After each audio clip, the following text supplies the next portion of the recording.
Genetic Demon, and this is What's on the Tape, Season 6, Volume 7. This week I've gone with a big one. We need another big one. We need another epic. This one may be very long, but we'll see how we get to. I'll see where I get to after side 1. I might make the decision to do this in 2 parts, but we'll very much see. So this is the tape. This is another one sent to me by my lovely friend Orange J. Russell. It's part of a collection of, I think, 4 tapes, although this is tape 5 of 4. Yeah. I know, there's one missing. I think it's tape 3 is missing, which is a bit of a shame. Anyway, so without further ado, let's get this open. So, actually, no, let's read it first. So we've got on here, Whizball, Head Over Heels, Arachnoid, Cobra, Frankie, I'm assuming that's Frankie Goes to Hollywood, Great Escape, Short Circuit, Yi Ya Kung Fu, Splash Gordon, Viper 3, which is, by the way, is probably the only one that is what you would call a budget title on here so far. Dan Dare, Mikey, Blind Panic. I think that came on a cover tape. I don't think it was officially anything else. And then Jack the Nipper, and I love Jack the Nipper. Absolutely love Jack the Nipper. I still can't play it very well, but I remember loving it back in the day. Anyway, let's get out of the box. So just have a little look at this, because it's such a beautiful thing of the 80s. Look at that. Look at that tape. Oh God, it's not rewound. We'll have to rewind that. So, but yeah, that's beautiful, isn't it? That's beautiful. We'll have to remember the 2 side here. So it's all that fluorescent colour. I do love that. I don't think there's anything else on the tape itself. No, it's still part of this double glazing company called Solar. And it says, due to the opening of our showrooms in the area, number of selected doors, patio things, it's all there. Look, it's all there. It's all part of the same thing. So, but I do love the meticulous nature of the person who did this. The fact that it's all hand typed. Apart from, made a mistake there. Get the old Tipex of that. We need the Tipex of that. Anyway, so without messing around any further, we're going to give it a try. But as I say, if it gets a bit rough at sort of the halfway point, we may stop and start again next time round, but we'll give it a try for the moment. But anyway, without further ado, that's going in the tape drive.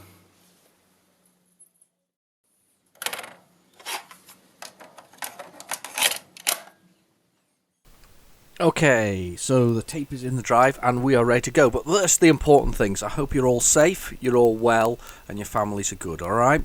So we'll do that first and we'll make sure you're all happy and you're all well. So put a thumbs up in the comments below if you are.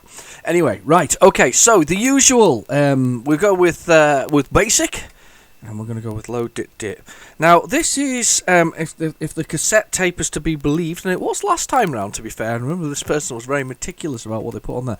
This should be Whizball. I don't even know if I possess a copy of this. I know that it has a Bob Wakeland cover. It's like a ball, a magical ball. It's like I always think of it as like a boulder kind of thing. So, but yeah, it was kind of flying forwards, and I remember there's some purple around the outside of it. I can't remember the full details of it, but I don't no idea what it is, and I don't think I've ever played it. So this is a new one on me, anyway. I was just thinking there, running through my mind there about Bob Wakeland. If you want to see a lovely collection of Bob Wakeland, head on over to Dave Plays Retrogames Badly. I'll put his link to his channel in the description below. I'll also put a link to the lovely Andre Russell who supplied this tape, and we can have a little look. You can have a little look at what he likes. He likes a lot of things, actually. Very bravely at the moment, doing his a vlog about his current sort of attempts at weight loss. And to be fair, it kind of hits home for me because that's something I've been kind of working on recently too, for different reasons. I was never really particularly worried about my weight. However, it was sleeping that became a problem for me. I'm not particularly large, but I'm not small. I'm kind of heavy, if that makes sense. So, and my sleeping was being affected by my weight, or certainly my GP thought that was the case. So for the last 3 months or so, I've been. First off, I started with the 5 and 2 diet. I wouldn't recommend that. It's 500 calories for 2 days a week, and then eat normally the rest of the time. And by normally, it's like not go mental with your eating because you've not ate. So I did that for about 6 weeks, and I lost about 2 inches off my waist, which was fine. However, there are some side effects in the sense that your body starts to hold or store fat when you're not eating, if that makes sense. So the fact that you're not eating, it holds and it stores the fat. So it's not the best of diets. So I'm actually now just trying to keep in I'm trying to keep my calories below sort of a couple of thousand a day, and I'm doing that with a sort of an app that I'm kind of counting it all up. And I have to make a difference. It's actually affected the way that I eat in general now. I'm more careful about how I eat. I enjoy my food an awful lot more. And it's just one of those interesting things because I know that I'm counting the calories that are going in. So if I have a packet of crisps, that it's between sort of 80 and 150 calories for a single sort of 25 gram packet of crisps. It's quite a lot of calories actually. Most of them are not particularly good for you either. But you know that you can have a packet of crisps and whatever else it is. I'm not doing it with any other science other than that. I'm not a dieter or anything like that. I'm not mad about it. My wife threw away the scales in our house many years ago simply because they're not really required. It's if you're happy enough with the way you feel, you are, then that's fine. And I was happy enough, but then the doctor said that your sleeping issues are probably down to weight. And to be fair, he's wrong. 3 months later, and I still have some sleeping issues, and I'm trying all kinds of things. But it's not the time to visit the doctor, I'm afraid, at the moment. Not with this. It's not a big issue really. Anyway, got coffee? I hope you've got coffee. This could be a long one. I'll see how I feel when we get to this end of side one, whether or not we carry on with any more. It may already be.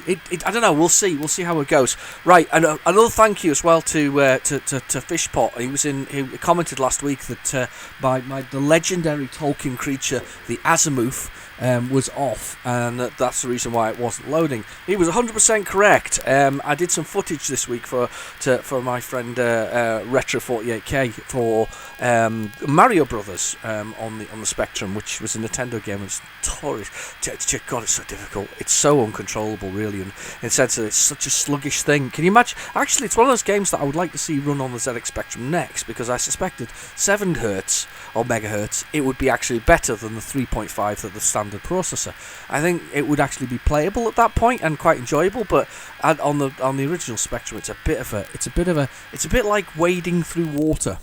I think it's the best way of describing it. What a good start. We had a full load day. See, I told you there was a ball thing in it.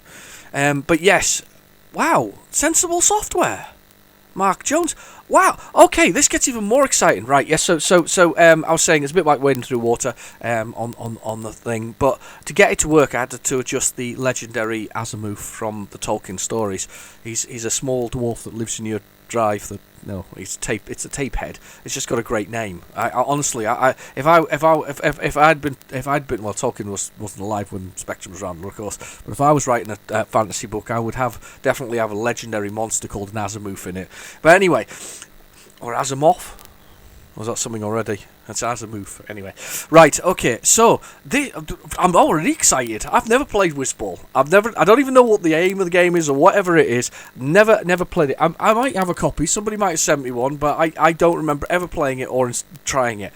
So, first off, then, it really excites me. First off, is that it's designed by Sensible Software, and Mark R. Jones is one of the Sensible Software programmers. These are the guys that did probably my favourite football game of all time, Sensible Soccer. And the Sensible World of Soccer is absolute class. It is the best soccer game ever.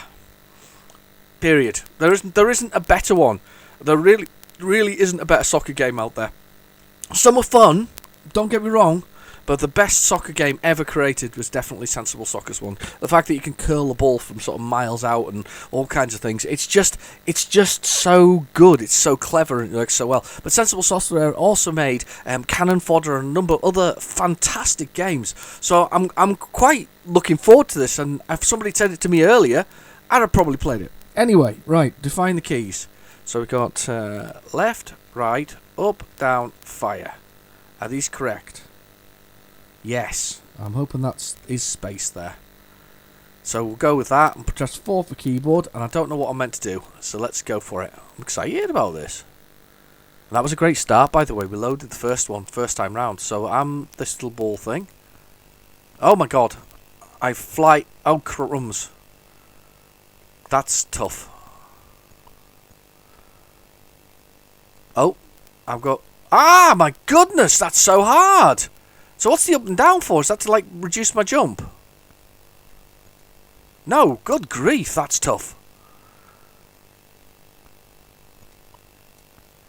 Okay. Oh, down lets you go into here. Right, okay. And then do we bounce along in here? Oh, my goodness. I'm stuck. I'm going out. Crumbs. Alright, I did not expect that. There's a thing on the side of the screen that says, like, ball spin, I think. I think maybe that's what my weapons do when I get something. Get ready, I'm going for it. Right, okay. So there's like, you can kind of control your bounce backwards and forwards. Wow.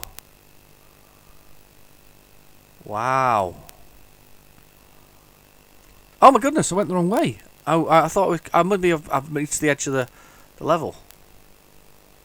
Well, this is tough. That's really tough. Did you play Whizball? Was that a game you played before in your past? Was it one you liked? Did you like the cover? And to be fair, you can't not like the cover, can you? You can't not like the cover. I wonder if Mark R. Jones was the beginning of Sensible Soccer. Whether he was Sensible Software, sorry. Whether he was the kind of creator. Did they do a golf game as well? I think they did. Sensible Golf, didn't they? Right. I can't. Whizball. I'm in there. Right, I'm in there again. Not sure what I'm meant to do. God, there's a lot of aliens. I think I'm meant to kill the aliens, but it's extremely difficult. The whole movement thing is quite a bizarre kind of mechanic. Like I love though. The thing is, one of the things I loved about the 80s is they experimented with things that then probably didn't take off or go very far. Anyway, let's move on. So we've done Whizball. Let's see what we've got here. This should be head over heels. I know it's not what's on the tape without when we know what's on there, because although it's a mystery tape, it's not quite a mystery when it's written on the top. But we're going to try it anyway. See where we'll get to. Head over heels. This has had a nice remake, and I can't remember who it's by. Retro. I can't remember off the top of my head now. They did a lovely remake of it anyway, with proper sort of isometric and sort of revised graphics, and it actually looks, for the PC this is, it actually looks, it feels very nice, and it does actually play just like the original, to be honest with you. This is an isometric. This is another one that I feel I should love. It's clever. It's intelligent. It's a good isometric puzzle game adventure, but it just doesn't. I think I played it. I tried to play it quite a lot as a kid, and I probably haven't played it unless it's appeared on any What's on the Tape for a very long time. Quick sup of coffee while doing that. Oh, I love coffee.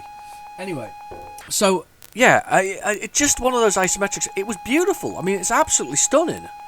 It looks brilliant. And if it does load properly, we get the lovely loading screen as well, because it's absolutely fantastic.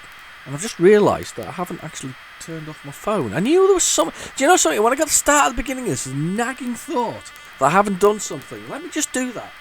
I haven't done that.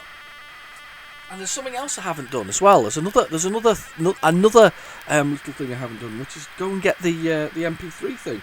I'm so there we go. Flight mode. Thank you. Now people won't be able to interrupt us while we're having a chat. That was Mr. Birdsall's idea as well. Apparently he puts his flight mode while he's recording, which makes sense, because I think I did a test a couple of weeks ago. Was it a week ago? Probably a week ago, where I recorded from PlayZX onto an existing mono tape recorder. Go have a little look if you haven't had a look. It's the What's on the Tape extra that I did, and I recorded it to it. And unfortunately, halfway through it, there was obviously clearly a ding from my phone for something, just like it did there, of something happening. And as a result, it just kind of, it wasn't very good. It wasn't very good. All the notifications were flying through and all that kind of stuff. So, don't remember if this is the cover. Was this another Bob Wakelin cover? I don't know. That's meant to be. I think that's meant to be Prince Charles, by the way, in the back there, underneath the heels part. Coffee. Yeah, underneath the heels part there is that one. So heels is basically a set of feet, and I think he's quite fast and can jump. No, he can't jump very high, can he? But he's quite fast, and head can jump high because he can flap his wings, but I think he's quite slow. I think those are the general gist. And when you get the two of them together finally, which is one of the first puzzles in the game, getting the two partners or buddies together, once you get those two people together, you can kind of stack them on top of each other, and they become like a super creature.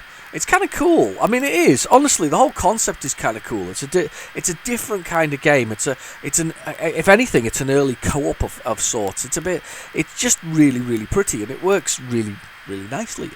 To be brutally honest, it really does. It works beautifully. It's nice to see the azimuth working, though. The alteration. I did that by literally listening to the sound until it got to a crisper sound.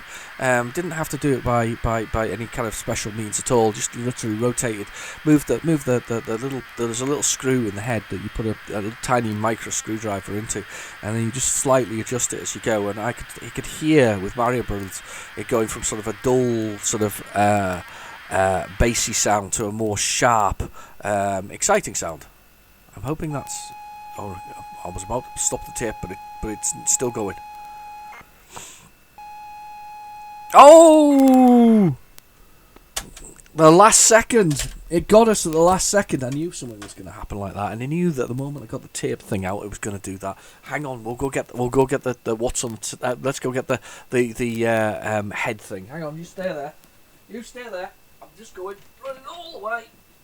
I'm running all the way.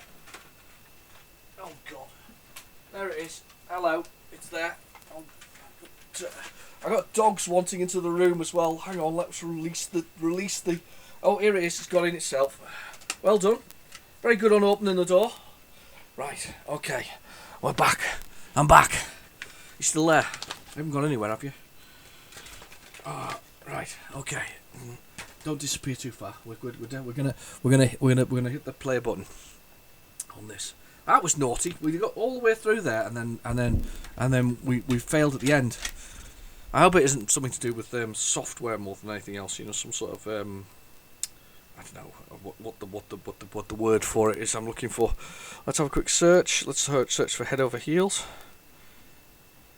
Head over heels. That is correct. Oh, there's a 128K version. Let's have that. Let's do that. Let's reset and let's have the 128K version. If we're gonna go the whole hog here, let's do the 128K. Let's do it. Oh, of course. Now I've got it on playing mode. I can't get an update for it. So there's some advantages and disadvantages to playing mode. One of which is you can't download the files. There we go. We are on the way. 128K version. Actually, could have been the 120K we were trying to load before anyway. Could have been, possibly. Maybe that was where we were going wrong. I'm bracing myself a little bit. Let's see if it works. This is the original Ocean 128K according to the phone. So we'll see if this will load. Give it a try. If you're playing games today, what are you playing? You know, comments below. What are you playing? To be fair, this week's been a funny week for me, and I can imagine it's a funny week for everybody. But it's been a funny week for me because I've kind of working on and off on various different things, so I can't really settle into going right. Okay, fair enough. We're going to do nothing but recording videos for the next however many weeks or. Hopefully not too many months, so I can't really settle into it. So I've kind of I haven't really had the chance to do what I wanted to do, which was I was going to do some PS2 videos, some PlayStation 2 videos. I was also going to look at my PlayStation 1's games because I bought a few of those recently. I spent quite a lot of money on sort of very specific titles that I wanted. ones that I actually wanted, not just general collections. I did get a few from a shop. They were all £1 a piece, so I bought a whole bunch of them. I couldn't leave them on the charity shop. This is going back probably a month or so. But I bought some very specific titles that I wanted for the PlayStation 1. Funnily enough, you can get at least one of them on the PlayStation 1 Classic. The very I don't know. Is it not? Much maligned, maybe is the word to use, rather than hated. The PS1 Classic came out to no fanfare, no excitement, and a lackluster lineup of games. I mean, it really was. It wasn't a good set of games. It was a set of. Some were okay, some weren't. But remember that the problem here is, when you're Nintendo, you still develop games. You actually develop your console with the idea of developing games for it. Sony kind of developed a development kit and then handed it out to everybody else. Yes, they had some production of their own, but it was very, very limited. Nor did they have the titles. They didn't have the Marios of the world. They didn't have the Kirbys of the world. They didn't have the Zelda franchise and all this kind of stuff. They didn't have those things. So when they did their mini, which they really could have done better with, they put it out and it had that sort of, as I say, lackluster thing. However, one of the games on there that did strike me, and I've got mine and I haven't modded it, although they're extremely easy to mod, and people are now using them for that reason only. Mod it and play PlayStation 1 games on it. Completely understand that. Help yourself, feel free. I'm not a modder of those kind of things. I'll make modifications to spectrums to make them work on composite, for instance, but I won't, rather than the old RF tuning in signal. But I won't do anything else. I mean, this is running on RGB, by the way. If you're interested, it's got an RGB cable in it, which makes a big difference, huge difference to the quality of the output. But I'm not a big modder of these minis. I like them. They're kind of decorative, and I sometimes play them, But one of the games that struck me again was Super Puzzle Fighter, which is an arcade game, and it's also part of the Street Fighter sort of group of things where they're all little mini fighters, and it's a gem-smashing, colour-matching game. Very simple indeed. A lot of fun to play. Great two players. I have great memories of playing it with my wife, who was my girlfriend at the time. So we're going back to 20 years probably now. And I have great memories of really enjoying, that game. So I recently purchased it, and this is before the computer game rush that there is at the moment. Everybody trying to buy something to play at home. But I bought it about a month ago again, and I bought it for the PlayStation 1, and it's phenomenal. It's still good, Puzzle Fighter. It wasn't cheap though. I think it put me back £30, but it was fully complete. Case was good. Still had the hologram and all the other bit pieces. But it's a lovely game. But there was another game. And I'll get onto this in a second. We'll do keys and joystick in a second. But there was another game, and that was Pocket Fighter. And most people probably won't remember Pocket Fighter, but it was basically, imagine Street Fighter with gems. So basically, as you're beating each other up, gems are dropped on the screen. You pick up the gems to power up your moves, and it only has a punch, kick, and special, and that's it. However, it still has the same sort of quarter rolls of the forward for an Hadouken, and all that kind of stuff. But it's really good. Again, it cost me quite a bit of money to get that one. Well, that was the best part of £40. But it was complete again with all the bits and pieces and beautiful case, blah blah blah. And as I say, I'd really like to show those off to you. Some of the things that are not quite technically. I'm going to go technically here. I'm not messing around here. I'm making you listen to me rather than playing the game. Technically, vintage is anything that's over 20 years old. So the PlayStation 1 fits into that category. However, some of the games may not. And I would say that the Pocket Fighter probably doesn't fall into that. But same with the PlayStation 2. That now is effectively vintage. It's amazing to think that these consoles are so good, but it does make me feel, and I'll get into this game now. Hopefully I can work out the keys. Oh, can we adjust them? Select keys. Yes, I can. Right. Any other key to move? There we go. Look at those graphics. Remember this from back in the day. Okay. Right. Okay. Press Enter to select a key. So we want left, Press enter to finish. One. Left. Enter. Enter. Right. Enter. God, entering keys is a bit of a farce, isn't it? Enter.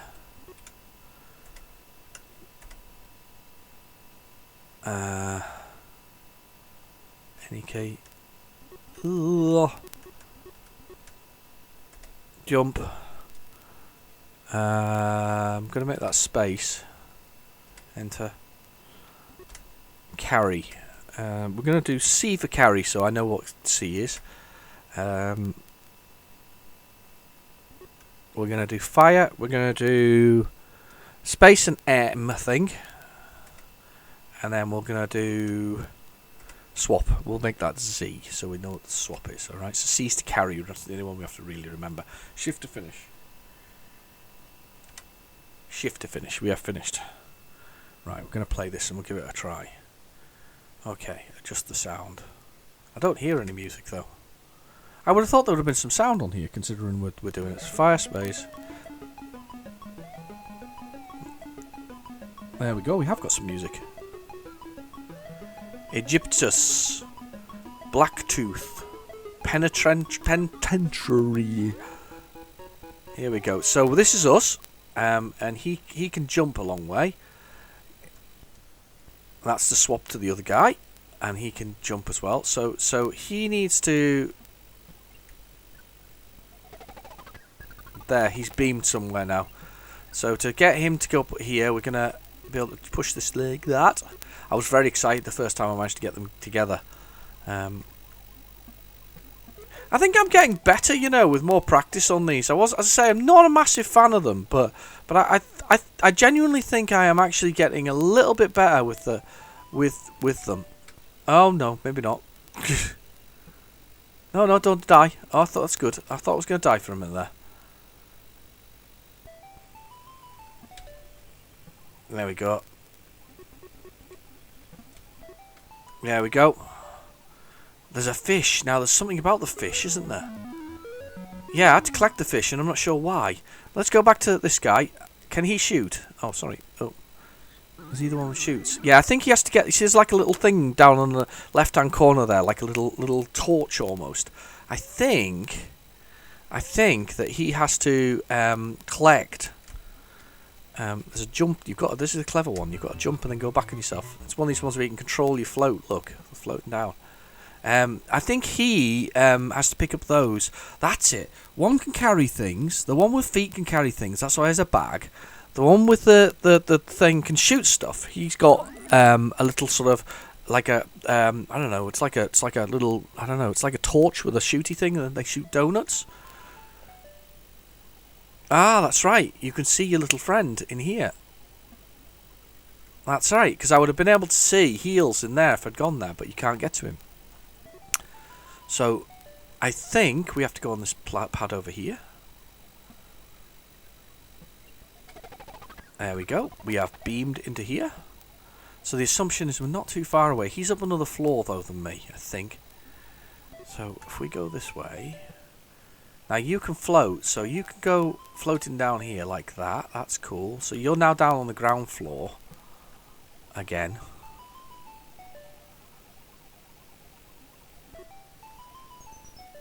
Alright. There's some donuts, look. There's a little... Doo-doo! Ah, no! I'm going to jump on it.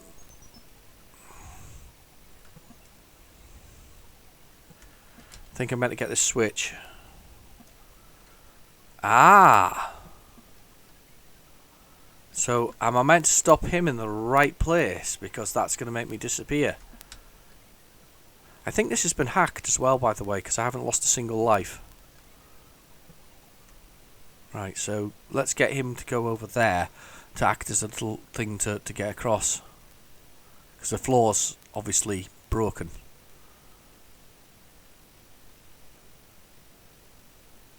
So if I can get him to come over this way a bit, I can maybe jump to him. I don't know how you attract him, though.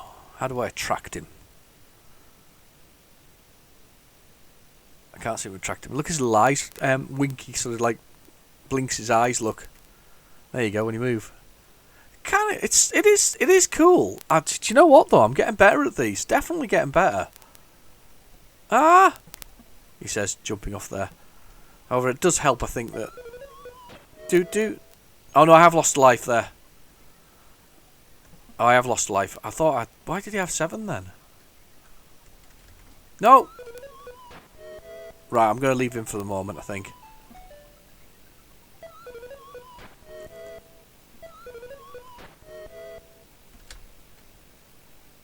Oh, I've got over it.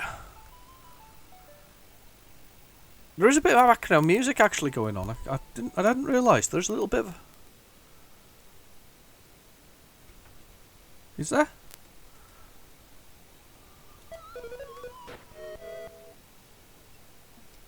Definitely some different sound effects to the 128K, I think.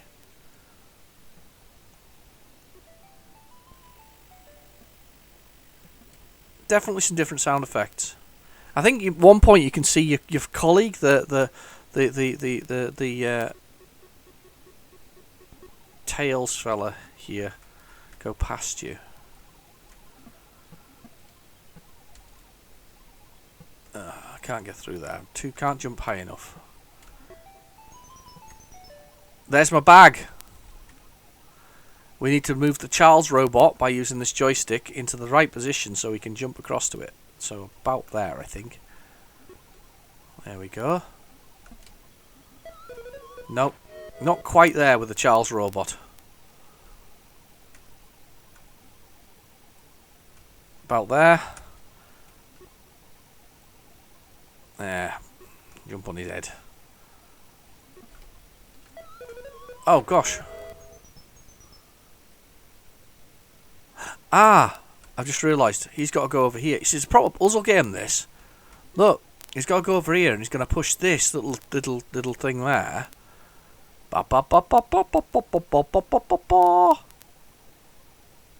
Brilliant. I think maybe a little bit more towards me. Yeah, because I'm a bit worried that I won't make the jump. He's not a big jumper, this one. Oh no! I wasn't far enough over though. Damn. How far can he jump? That's just... Is it 1 square, roughly? What a good game this is. You know, I said I don't like isometrics and never got into it. I forgot how good this one was. I take it all back. Head over heels is awesome. I probably played this longer than I thought I did as a kid. I definitely did. I definitely did play this longer than I think I did. Right, now you need to move to about there, because I think that's where we need to be. Yes!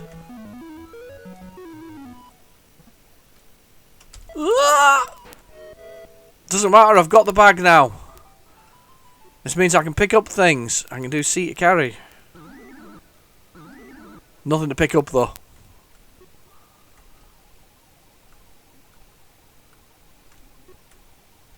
But we have got further forward. Definitely need to pick up that drum thing. Do you think I can jump on it and pick it up? Oh, I've just swapped. Didn't I swap quickly though? Look at that. That's so quick. That's really good though. That needs a separate video all of its own, to be honest with you, to really get into that. I'm going to have to return to Head Over Heels. I haven't played it in absolutely ever, and that really isn't... Actually plays really well. There's not that many... The traps are okay, it's very well designed. I think that's maybe my problem with some isometrics. They're not very well designed. There was a lot of them though, because there was a program called...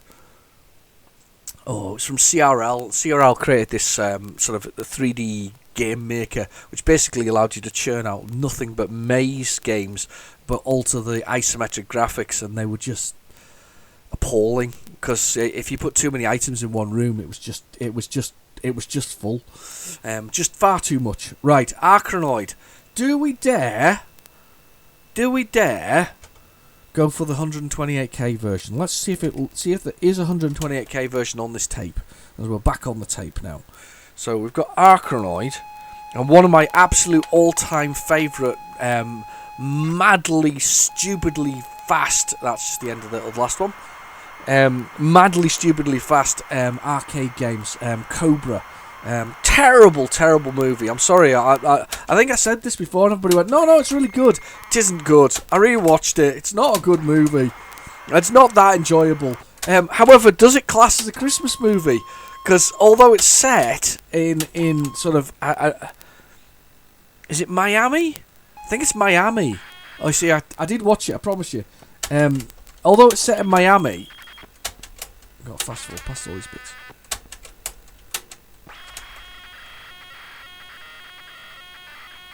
That sounds like we've actually got the game there already.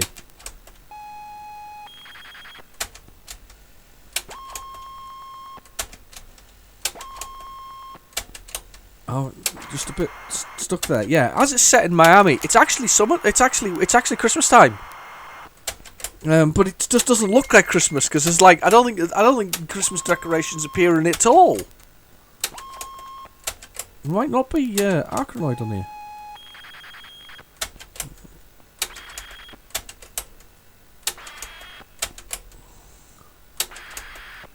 Might not be Arachnoid on here. We might not get Arachnoid. We'll just zap, zap, zap, zap. Fast forward, zap, zap, zap. Because I heard the end of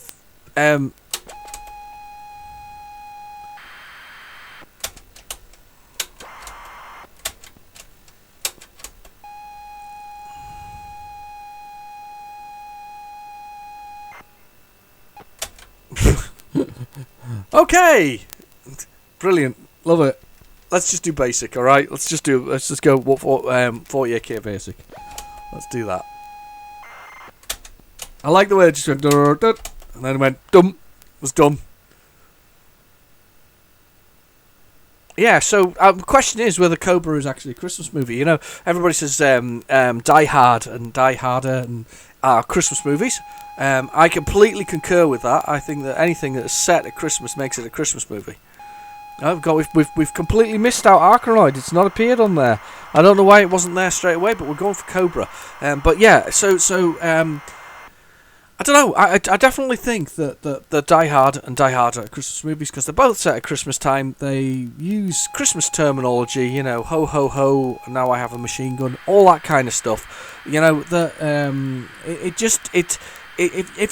you're referencing it and it's in the thing itself, I think it makes it a Christmas movie. I think Bruce Willis recently came out and said it wasn't a Christmas movie.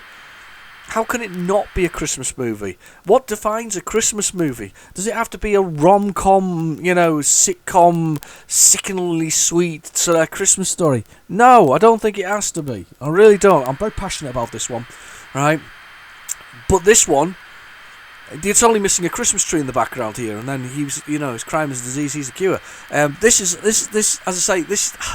It wasn't. I rewatched it. It wasn't a good movie. I'm sorry. I'm sure there's a few people out there going, I told you it was a good movie. I'm sorry, it wasn't. I didn't enjoy it. I really didn't. Sometimes things date, and I think nostalgia and those you know, tinted glasses, when you rose-coloured glasses, isn't it? You have a little look back at them and you go, oh, it was great. It was lovely. It was the best movie I ever saw in my entire life. You know, and then you rewatch it and you go, oh, good God. You know, it wasn't good. And to be fair though, the game is completely different to the actual thing. I always thought, this is the thing about it though, I played the game before I saw the movie. As a kid, I wouldn't say yes, maybe I am, but yes, maybe I am a rule follower. I wouldn't watch a 15 until I was 15 because I didn't feel very confident with it, and the only 15 I did see, and I didn't want to, was at a friend's birthday party, and you know, it was a big thing then when you had the VHS video recorder and you could play a movie, you know, and you went to the video shop and you could get something that wasn't on the telly. So and he wanted to watch a 15 movie, and I didn't, and it was it's a movie called Trancers, and it has Jack Palance, I think it is the lead actor. it absolutely scarred me.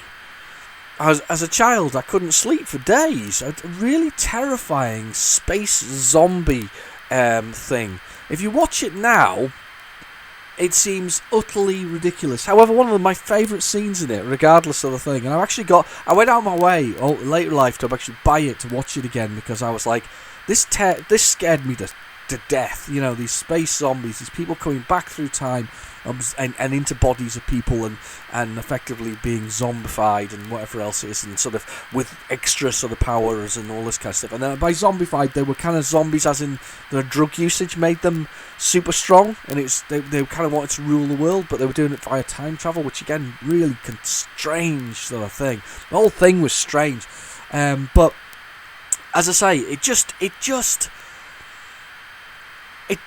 scared me to death. But as late in life, I bought it again and then watched it, and it was fine. But my favourite scene within it is that's a Christmas movie as well, by the way. I'd like to point out that Trances is also a Christmas movie because it takes place at Christmas. It happens to be happening in, again, I think Miami, bizarrely, and they have a lovely punk rock version of Jingle Bells, and it's kind of proper punk rock Jingle Bells in a punk rock bar, and it's fantastic. It's one of my favourite scenes of the whole movie. So it's a Christmas movie as well. So we'll watch Trances as a Christmas movie. But I followed the rules, so I didn't see very many. I didn't see 18s until I was 18. Because I was frightened that they would frighten me. But does a rom-com make it a Christmas movie, or just being at Christmas make it a Christmas movie? I think it's a Christmas movie, to be honest with you. Anything that's features Christmas as a theme for the setting or a setting makes it a Christmas movie. Anyway, let's push a key. Let's see if we can define the keys. I love the music. It's cool. I love also, by the way, that it's left, right, and spacebar is going to be murder. We're going to murder. Push me. It's great, but it's so bad at the same time. I love the fact we've also got colour and monochrome TV as well, mute and stereo or sound or mute, and it's great. Anyway, it's almost like Rocky. So there we are. And it's hung. And do you know something? I have a feeling this happened last time round we played it. Unless space is the button for whatever else it is.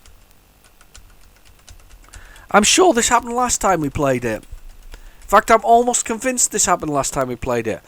Right, it's going to be a DivMC for this one, I think. We'll get it at the end. I'll stick it in and we'll do it at the end. And we'll see this one and we'll give it a play. But basically, though, you use your head first, so you headbutt things. And when you collect these burgers, they give you weapons, so like knives and whatever else it is. And the idea of the game is to basically kill everything.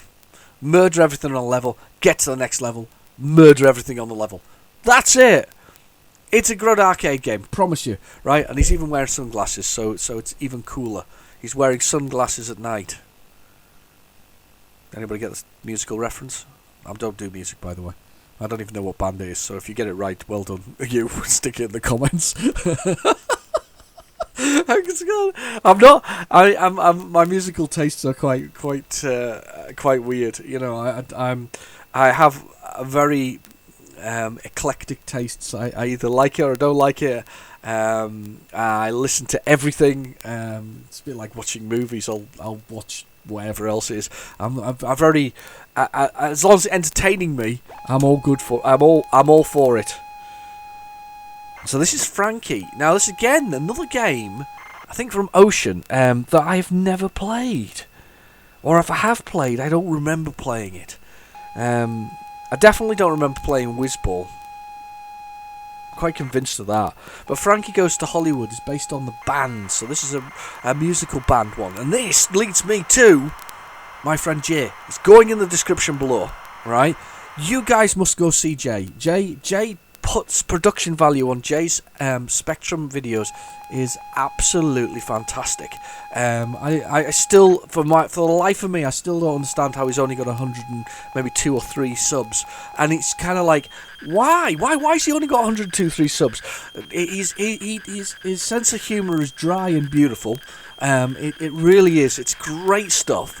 And he's worth visiting just because he's got his effort is way up there. It's so good. I mean, minor time in front of the computer and a bit of recording and a little bit of editing and whatever else is, and it's a wee bit of rendering, but the quality in his is just so good. He's got the music from the 80s, he's got the feel from the 80s, he's got the stylings, and he's got the footage, and he's got all the bits and pieces, and he does the research as well, which is really, really, really good. So I don't know why he's not got more subs. So if you guys have got some time on your hands and you want to watch something quite entertaining, in fact very entertaining, and so extremely entertaining, I watch them every time they're on now. I can't stop. And he mentioned me in the last one, and I said to him, look, I'm sending everybody over to your place. Everybody's going on to your gaff. All my lovely friends who come to my channel, you're all going over to Jay's gaff to have a little look at his stuff, because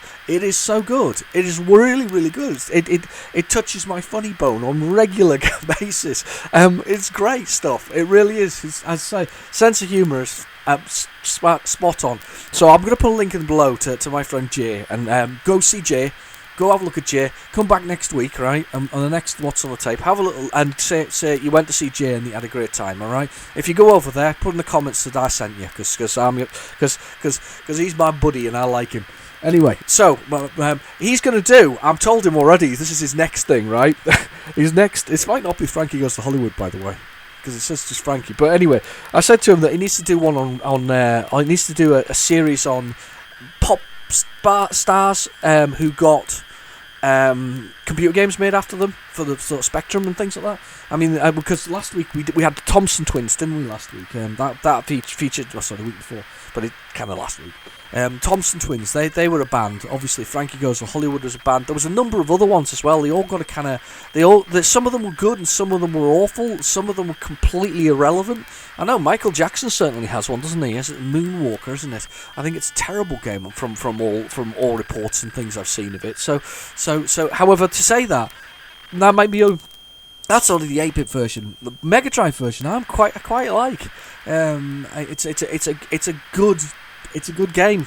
I'm not commenting about anything else to do with him socially, because that's whatever. But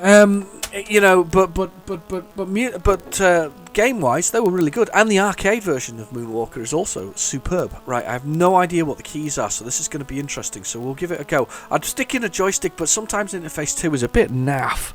So we'll give it a go. Oh look, we get to put our own in. So we got left, right, up, down, fire. There, am I happy with those? Number 1, yes I am. Okay, this might be Frankie Goes to Hollywood. I've got a little, I don't know what that is, some strings.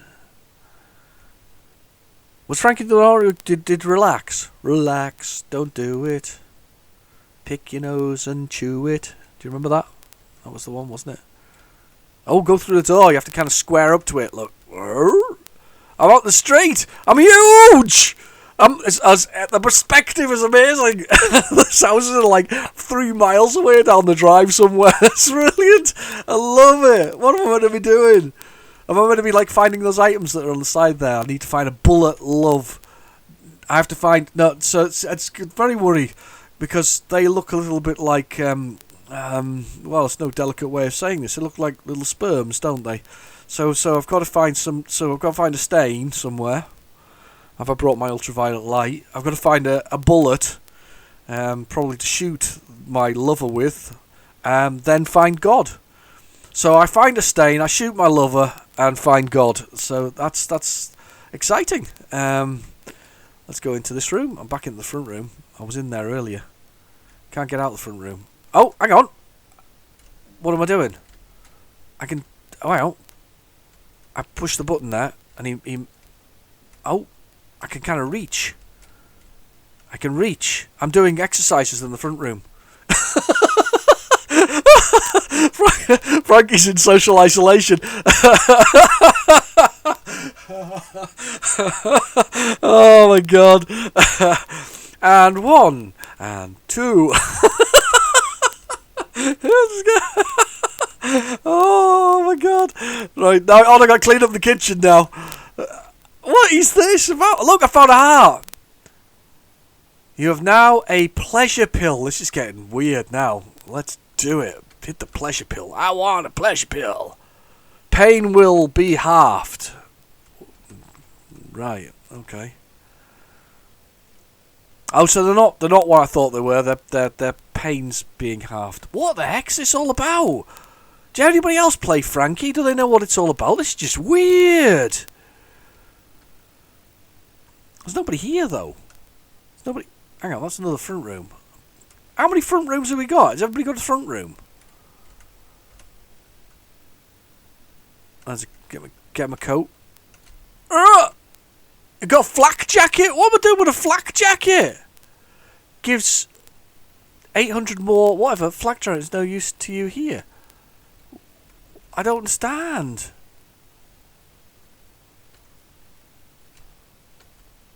I've burnt myself on the oven. What the heck? More pleasure units. What is this game? It's not Frankie Goes to Hollywood, that's certain, I don't think. This is weird.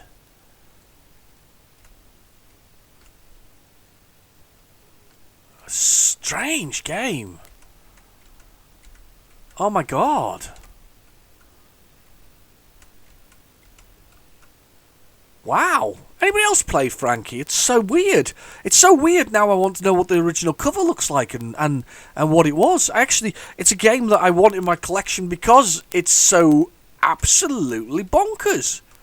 I don't even know what I'm meant to be doing. I've grabbed some money. I'll take the money back. Thank you. 800 more pleasure units.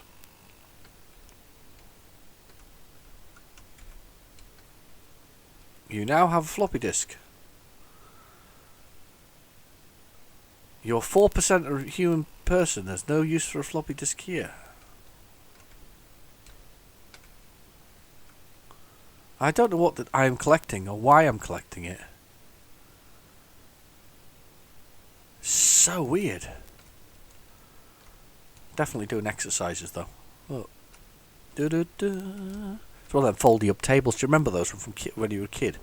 You know, those tables that fold up. And that fireplace, those ones with all the tiling around it, and there's just the central bit. And that clock, everybody had one of those clocks years ago. Everybody's grandparents probably still has a clock like that, or great-great-great-grandparents at this point have a clock like that at some point.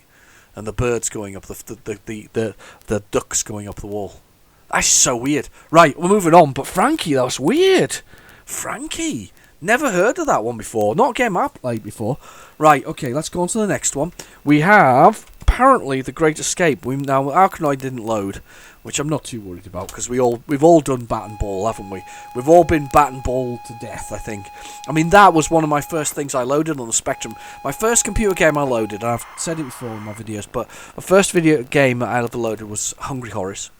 My first, but the first tape I loaded was the Horizons tape. I bloody love the Horizons tape. The Horizons tape is absolutely fantastic. I mean, it had the picture of the. If you got the original Rubber Key Spectrum, which we did, had the tape on it, and it had the sort of picture of the keyboard. And it was always slightly green. I didn't find that about the Horizons tape. It was all slightly green on the front cover. They still are. I've got loads of them, and they're still slightly green. It's just amazing, really, that nobody. There must be enough Spectrums out there that somebody would want to keep them still. But anyway, they're there. These are lovely Horizon tapes. And the first side was kind of like teach you about your Spectrum, so you just had to load bit after bit after bit, and it was like an instructional manual to the Specky itself. Beautiful stuff, absolutely fantastic. I should maybe do something on that later. If you want to see that, put a comment below. Because if from a nostalgia point of view, almost every one of you, if you ever had a Spectrum, will have loaded that tape, and I think it's really quite. This is our second Denton design, by the way. That Frankie was Denton Designs as well. Anyway, but from a nostalgia point of view, if you want me to go through that, I will do, because it's been a while since I've done that. But Through the Wall featured on that. And Through the Wall was basically bat and ball. I used to load that obsessively. And the most exciting thing about Through the Wall is it was quite fast and it reacted quite well because it was written in BASIC, but a number of the core components to do with moving the ball around and moving the bat, so that it didn't cause the interrupts to stop when you waiting for an in key command. It was all based on sort of pokes and peeks into the memory, and it was kind of cool. I actually thought that was really, really cool. Funny thing is, back in the day, I never even thought about pressing the break key. I think it was recently we did it on something else. It was actually on the Vega, because it features on the Vega. It's really weird that it features on the ZX Spectrum Vega. It's on there, and you can press the break key and you can break out of it, and it's kind of like, why? Why would Through the Wall be on there? But I suppose it's iconic, isn't it? I mean, so they must have got the rights to do it at the time for the Through the Wall. But Through the Wall was there, and I broke it on that. I remember doing it, and it was very, very. I was quite surprised at the time that it was actually mostly basic. It's still, well, no, it's all basic, but written with peeks and pokes. Who was that developer? There was a developer. Somebody will know in the comments, who didn't know very well how to program, and I saw something from him recently on Twitter. He wasn't very good at programming with machine code, or didn't know how to do it, but he knew how to do it with pokes and peeks, and he basically did basic programs with pokes and peeks, so they were monstrously long to create machine code programs. So because nobody told him how to do it any other way, and that was the thing back in the day. Back in the day, wasn't the handy internet. You couldn't ask Google or Siri for an answer. Siri, how do I change the colour and the borders and the background of the spectrum? Just didn't happen. So you had to learn.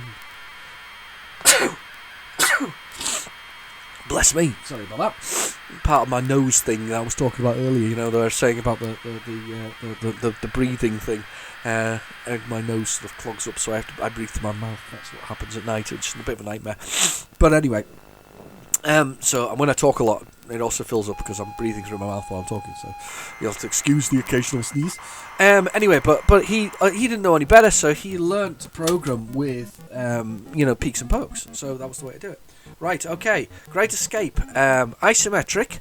One I never really got into. I think this featured on the Commodore Amiga and later and the Atari ST as well. So it did survive quite a while. Sorry, coffee. Oh god, I love coffee, even if it's slightly cold at this point. It's been an hour since that's been sat there, but it's beautiful. Right, okay, got keyboard 0 to select. Oh good, I can do the keys. Left, right, up, down, fire. Confirm, yes. So there I am. Wake up. Oh, this one doesn't feel. All right. Okay, it's rotational, is it? Okay. So you've got to sort of follow the rules. I like his thing. And the idea is we've got to escape. That's the German soldiers. Don't think I'm in trouble yet. I think I'm allowed to be outside. And we got. There's another soldier. Roll call. Alright, I think I've got to go outside for roll call. He's not. He's having a kip in. Where's roll call at? I'm going to assume it's at the beginning, outside the main hut. Where I was just a moment ago. You missed roll call. Oh, damn. Been put in solitary. Yeah, I never really got very... I didn't really... Another day, Dot. I never really got this one, if that makes sense.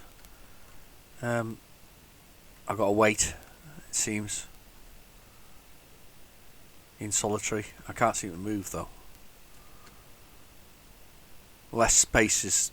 Oh no, there we go. Been released. I have been released for being naughty. I'm not controlling it, though. It's doing it himself.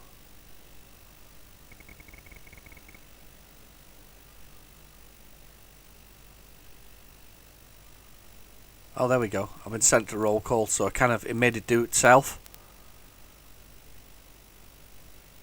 Not sure. I've never played this. I've had it, but I've never really got into it. I like the idea of it. Alright, I'm looking up and down. Everybody's there. We all here?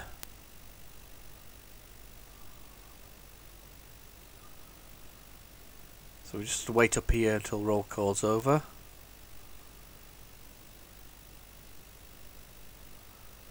And they're going to come over here and look at us to make sure we're all here, because you're obviously a prisoner of war, so you have to escape. Second World War, I think this one is, actually. And it's time for breakfast. Huh. Mess hall, I guess. Go for breakfast. There we go. There we go. Sitting down for my brekkie. It's very automated. It seemed I wasn't touching any of it to do that. You would think I was doing that, but I didn't. I haven't actually done anything other than move a little bit during the roll call. I didn't actually do anything there. I didn't really move it. So, not one of my faves. I've said this about isometrics. This is one of these ones that really I should love, but I don't. Unlike Head Over Heels, which I was absolutely elated by. I think it's slightly more difficult, and there's a little bit more involved in this. So possibly it's one of these things you have to kind of sit down and enjoy, don't you, at some point? Right. Some nice techniques going on. Nice graphics. It looks nice. Right, I'm going to reset, and we'll go for the next one. Short Circuit. Based on the movie about Number 5. Number 5 was a robot with large googly eyes and tracks and hands, and he wore a little backpack which he had his stuff in. And I remember very little else about it. I remember it was a comedy. It was re-released as a hit squad. I remember that. Some people will remember that for sure. It was I don't know, just Number 5 is alive. Doesn't he get struck by lightning, I think, and then his programming changes. But he's a military droid. That's it. He's a military one, because it was so good. They made a second one, didn't they? Short Circuit 2. And so good that I can remember nothing about it. I bet it doesn't have aged badly. I bet Number 5 has really aged badly. That's another one for Jay to do, by the way. Jay, if you need movie ones next, you could do loads of movie ones. There's all kinds of movie ones that you could do. Going over to his channel. Did I tell you that before? If you haven't, it's in the description below. Nice guy. Oh, excellent. Oh, it kind of went off for a second there. Maybe that was just the screen flickering on and off. But yeah, so Short Circuit. I'm not sure what the game's about.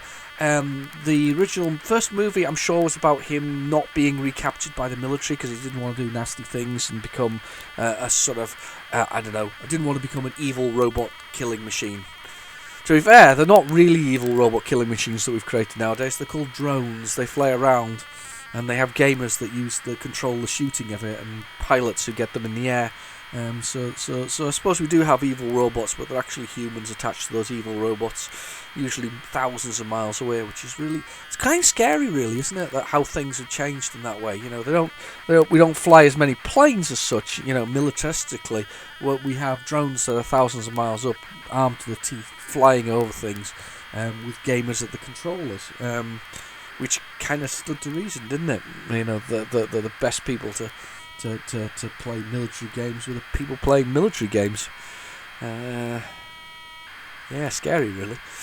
Anyway, where are we? Head up at Short Circuit. I'm surprised we haven't got a loading screen yet. Quite surprised by that. No loading screen at all.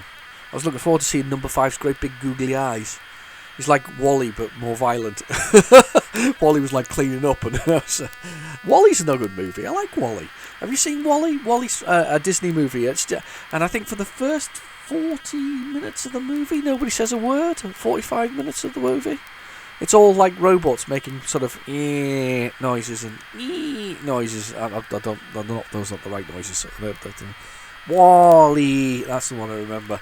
But they don't say an awful lot. But I really like it. I like the animation. It's very feel good. It's just a gentle, feel good story with a nice ending and a little bit of fun in between, and some humour about the human race and sort of their move away from Earth to let it recover from from well, I guess the toxicity of man, which is it's quite nice though. It's really nice. It comes across really really well. It's a lovely movie. I like that one. I rewatched Avatar last night. Not sure why I did. I still don't like it. It's not the best of movies, the one with not. I'm not talking about the cartoon sort of esque one, the Windbreaker or whatever it is. Not sure that's entirely true what it was. Windmaker, Windbreaker, Avatar, farting his way across the whole place. No, but Avatar, the one by what's it called? It's not David Cameron. It's the other one. You know the one I mean. I thought for a minute I had finished. I haven't finished. But yeah, there was that. But what was it? James Cameron. I couldn't. Yeah, James Cameron. His thing. I mean, I don't know. It's all right. It's a good bit of. I suppose it's a reasonable romp. It's a bit stupid though. I kind of enjoyed it though. I have to admit. Are they making another one? I think they are, aren't they? They're doing Avatar 2. Or certainly, I think he may be making a series for Disney, because they've got Disney Plus launched a couple of weeks ago.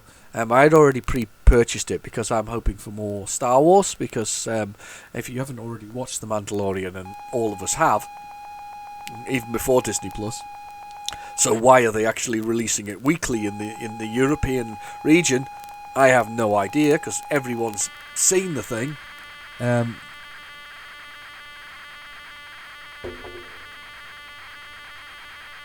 it's all gone very black. We'll give it a second and see if it does something.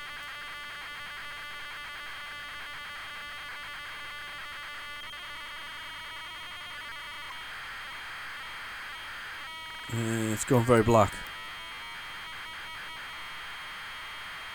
I think it's crashed. I'm going to go with crashed. In fact, I think that some of those bits that we had earlier were not short circuit. I think. Let me just check. I'll do a quick little load and see if that's there, and then I think that definitely crashed.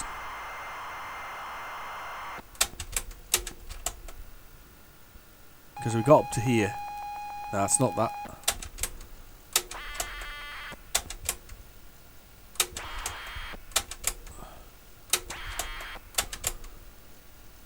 I thought we had something there. Yeah, so Mandalorian was one of those ones that I wanted it for, and to be fair, I felt since I'd already watched it, like everybody else, that I ought to do it, but I still can't work out why they're doing it weekly. Because and I'm hoping for some more Star Wars. That's what I'm hoping for from Disney. I'm hoping that they kind of continue that thing. Mandalorian was very good, and the reason nobody's complaining about Mandalorian is because Mandalorian is truly Star Wars. And whatever happened to Force Awakens to the new one? And yeah, you could argue that they were trying something else, a different path or whatever else it is. It just. I'm not saying we have to do fan service. All right, I'm not going to say that we need to do fan service. I'm going to get what's on the tape thing, blah blah. What's it called? Into here, and we'll give that a try. I'm not suggesting that you need to do fan service in any way, shape, or form, right? But it has to be Star Wars. I think that, for instance, the Rogue One is definitely Star Wars, and it fits nicely into the sort of canon of the whole thing. And I think that is one of my favourite points. That is by my mobile just kicking in there. Sorry, in the background there. Sorry about that. Right, okay. Short circuit.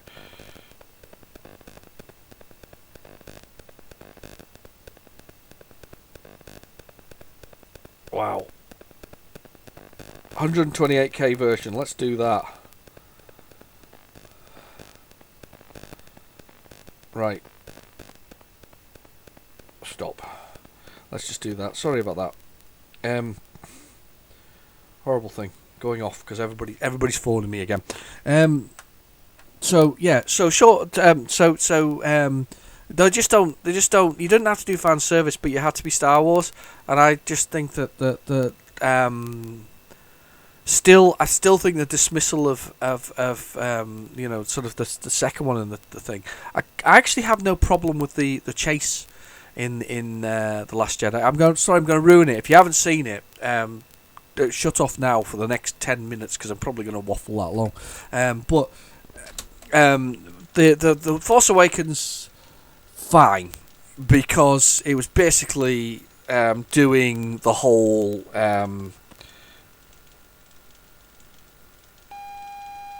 Doing the whole thing again. It basically did A New Hope all over again, or Episode 4. Just basically did that. That's all it did. And we won't worry about what it did or didn't do right. There's some of it's fine. I question Finn murdering his fellow stormtroopers so readily, like cannon fodder, after starting from after reliving his humanity or whatever it was he found. That one really sticks in my throat a little bit because he doesn't seem to be totally unreluctant. Oh no, there's some stormtroopers there, I'll murder them all. But some of those were probably his buddies, and let's be honest, they can't have always been regimented soldiers every second of the day. However, if they were going to show it like that, they should have shown it like that, and we should have all got stormtroopers in that kind of way. You know, they're literally programmable robots. They're no longer clones by Force Awakens, of course, so you can't call them that, programmable robots. You know, go to bed Bodhi or whatever they call him. Was Bodhi, Cody, whatever they used to call him? Obi-Wan had one that was his favourite. He used to call him Cody, I think it was. And they would send him to bed. You know, you could send him to bed. Go sleep now. Get up, eat. You know what I mean? Very much regimented. Pre-programmed soldiers. These weren't pre-programmed soldiers. These were children taken from birth. Pre-programmed soldiers, yes, fair enough, but not quite the same thing. Anyway, and he readily just murders his friends. Bit of a problem for me. I also worry about the sort of Kylo Ren sort of thing with Rey. And Rey, I find, I don't care about her. We cared about Luke Skywalker. We cared about Han Solo. We don't care about Rey, Ren, Poe, or Finn. We just don't. We did care about Chewbacca. We did care about Luke Skywalker, but we don't care about them, and that's the problem. And even a new generation, there's something about them. They're fundamentally unlikable for some reason. I just don't. They didn't excite me, but. The Star Wars thing there, the first one, yeah, we can. Well, I'm gonna give you Force Awakens. Yeah, Force Awakens. Okay. The Last Jedi, the whole throwing away his lightsaber when he gets it, the blue milk from an animal's breast, red hot, the whole sort of trek around the island, the whole chase. Chase is fine because we had a chase in The Empire Strikes Back is effectively a chase. That's a long chase. It's not quite the same kind of chase because they're being chased and hunted.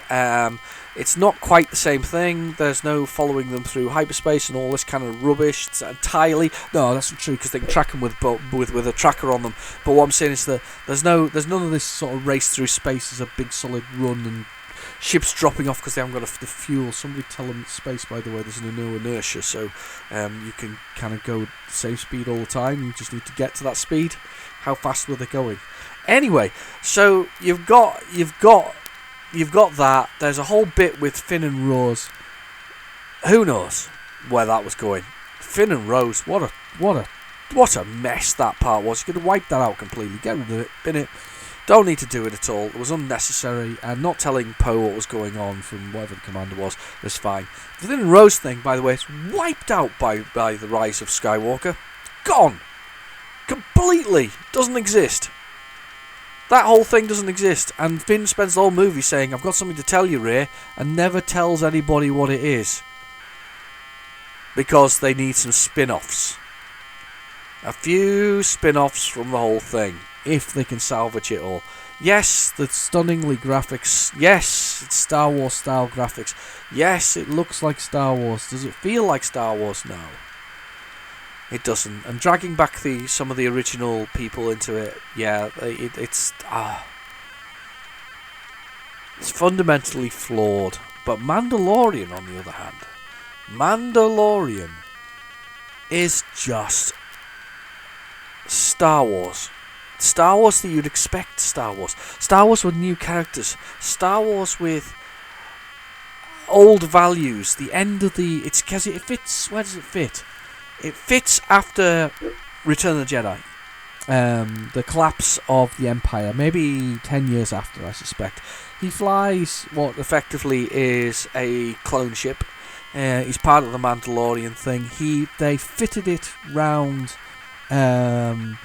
Rebels. If you've seen Rebels, there's elements there. I don't want to spoil it for you, but there are some things there. And I have to admit, got to the end of the season, I almost wet myself. It was that exciting. I was like, "Whoa! You've brought it in correctly." Whoever wrote that, whoever involved in the team involved in that one, actually understood Star Wars. I still think that J.J. Abrams doing it when he didn't know anything about Star Wars nor gave a crap about Star Wars was a mistake. It's like having Doctor Who. Oh, no, now we're on my high horse. Brace yourselves, strap in. Right. It's a bit like Doctor Who. Doctor Who, the new one with the young lady Jodie Whittaker.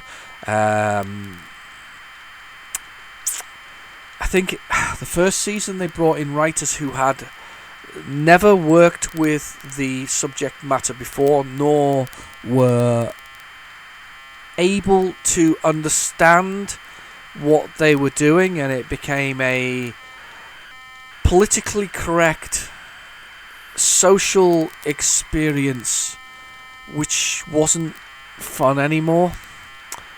Second season, I don't know how much she's done now. Is this a second? She's just finished? I can't remember now.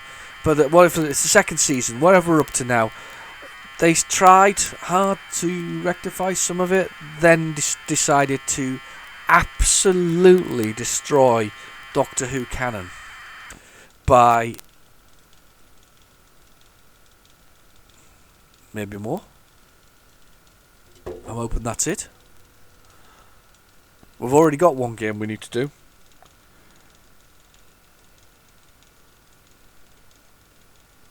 Okay, that worked really well. Yeah, that loaded really well. We've got another one. There's a 1 minute one here. I'm assuming, right, that this is the demo for it, because it's only a minute long to load. So we only need to see a taster of it, don't we? We don't need to see the full game. I'm sure that one level of this is going to be enough for us. So let's just do this. There's a taster. Wait for it. My phone's going to go bonkers again. We'll take it out of flight mode. There we go. Let's just downloading it. Retry. Stop. Pause. Flight mode again. That's the only issue though with flight mode. I'm having to take it in and out of it. So anyway, right. Okay, loader. We'll go the 128K. Yeah, they didn't understand it when the first season. They've tried hard. I mean, let's be honest. They tried. I don't know what the BBC want. I think the BDC want to kill Doctor Who, but they basically changed. And if you haven't seen the end of the last season of Doctor Who, I do apologise for spoiling it. Basically, they're saying that there haven't just been the 13 Doctors. There have been hundreds of them. Thousands, in fact. Don't think this is the short circuit. I think it is. This is probably more fun, to be honest with you. This is your Sinclair short circuit. This could be just a short game. Well, just give it a try. We'll see what it's like. If not, I'll put the Div MC at the end and it will put short circuit on, and we'll put on Cobra, because we want to play those. Definitely want to play Cobra. They're good games. Cracking games. Brilliant games. Good games to play. Anyway, I'm going to finish my coffee now.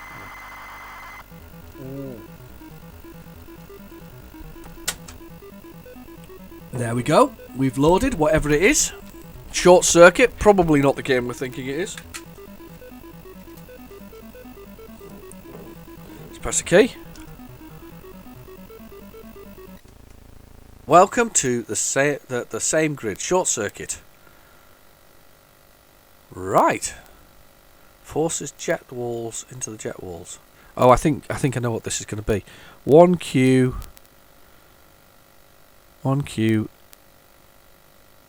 NM. Bloomin' heck.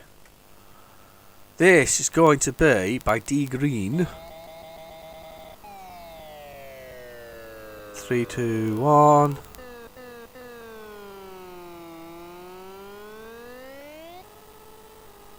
Oh, it's light cycles. Oh, it's actually quite nice.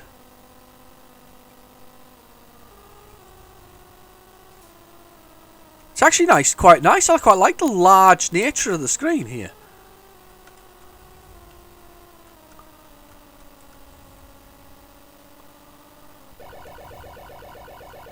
What did I crash into? Oh, he must have crashed into me. Excellent. Grid 2, them.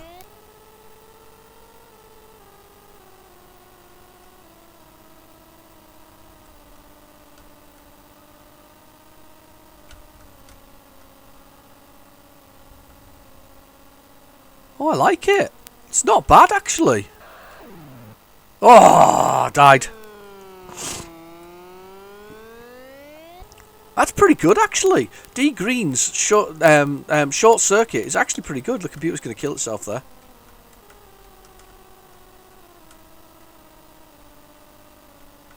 Why hasn't it died yet? I've died.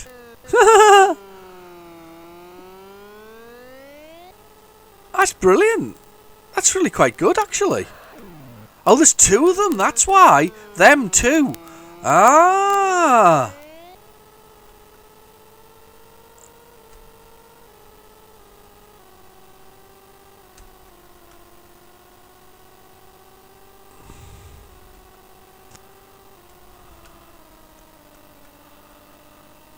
Right, there's another one going around the edge of the screen. He's going to just go and circle in. Oh, he's dead. Oh, that's good, that. Quite like that one. Short circuit from D Green's quite good, actually. I like that one. Anyway, excellent. Let us carry on. Let's see where we get to here. We got short circuit, Ya Kung Fu. Ya Kung Fu. I nearly finished this last time I played Ya Kung Fu. I was really chuffed with myself. One of my faves. Early 2D, face-off sort of fight. Flash. I've well and truly past Ya Kung Fu and must have been in that previous bit that was there. Oh, we're just going to go on. We're going to go on. There's loads to do on here, so we'll carry on. We'll carry on. And at this rate, we can get the other side done, actually. Ya Kung Fu. Right, I'm working a note. Where's my pen? I've got a pen. Oh, got a pen. I've got some paper. Oh. I have some paper. Because we need to do for complete this. May not do it this week, actually. Come think of it, might just do it next week, or do it as a little extra, because this is going to take a while anyway. I'll do Arachnoid because we missed that one. That didn't work. Ah, I was wrong.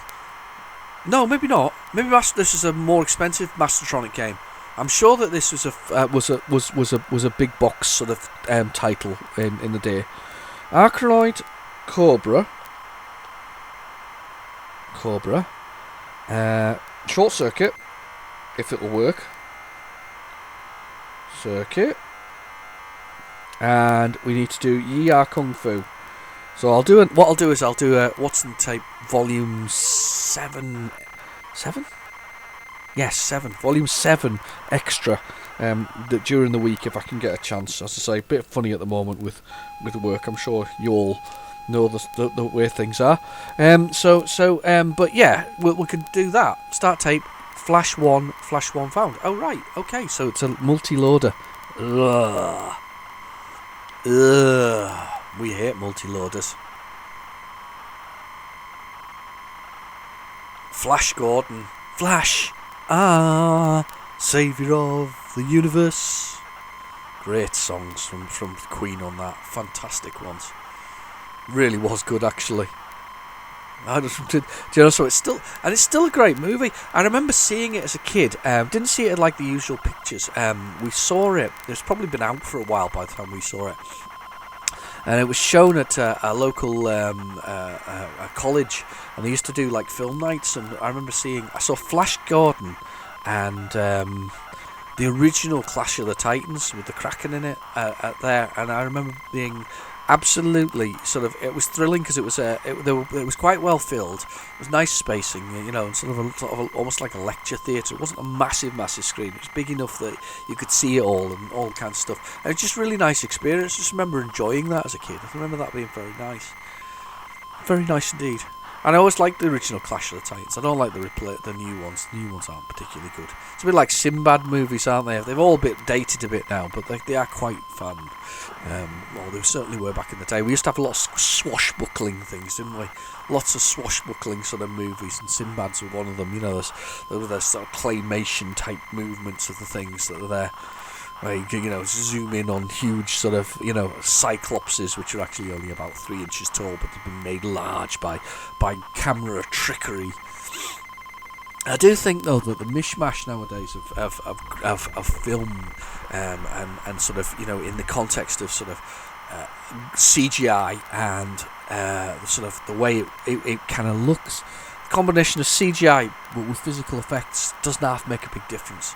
I think that people forget, and because CGI is now cheaper than physical effects, you find that some budget movies that are actually quite good break the visual or the feel of it by going that sort of computer graphics just too far. I don't mind computer graphics, don't get me wrong. I mean, I absolutely love them. I mean, I play computer games and I like that. I love that kind of stuff. I know that Doom's out, for instance, at the moment. Doom Eternal. I've played 2016. In fact, I'm playing through 2016 again, and I do fancy Doom Eternal. However, I've taken the opinion that I'll wait for a bit because I'm a bit of a. I kind of like that visual, that visualization there, hell visualization. I always think it's quite it's strong. It's a good. It's a nice. It's a strange and bizarre look. It's good. Right, up, down, left, right, fire. Right, okay, we got them up. Okay, 0 to start the game.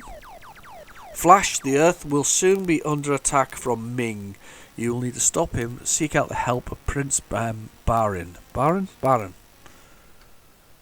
Okay, Flash. He saved every one of us, and by pushing up and down, it shoots. Did you notice that? Look, up. And the other one's a flying kick. That's so weird. Right, okay. I wonder where I am on that map, though. On that X. Oh, you got to press down and whatever else it's. Ah, right, okay. More ammo. Flash. He saved every one of us. Kill the bear! I don't think it was a bear. I'm not sure what it was. Murdered it. Oh, he got me. That'll teach me. Oh, it's another one that takes the time off, because Dan Dare does that. Takes the time off. Flying kick. I've got my helmet on and everything to protect me from the creepy crawlies. Oh, died. I've died. I've never played this game before, ever. I think I have it. Is there another Flash Gordon game with... Let me just think. With... I don't know where I'm going, by the way. It's just... I've got... Yeah, okay.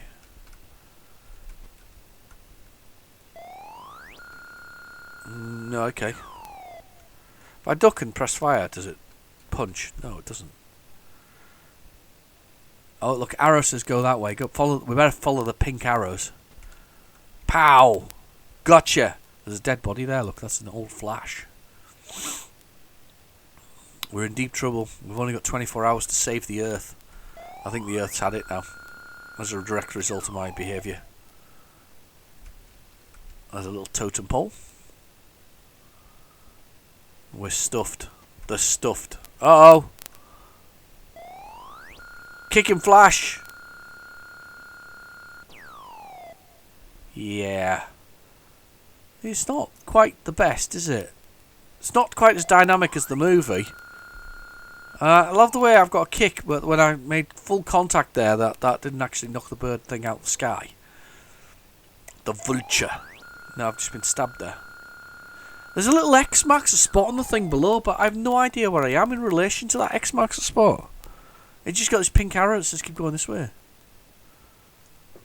This is his Jungle Planet, isn't it? This is the guy played by... Was it Timothy Dalton? Played the guy? There was no avoiding that. This is ridiculous. Nope. Flash is not going to save every one of us. We're all going to die.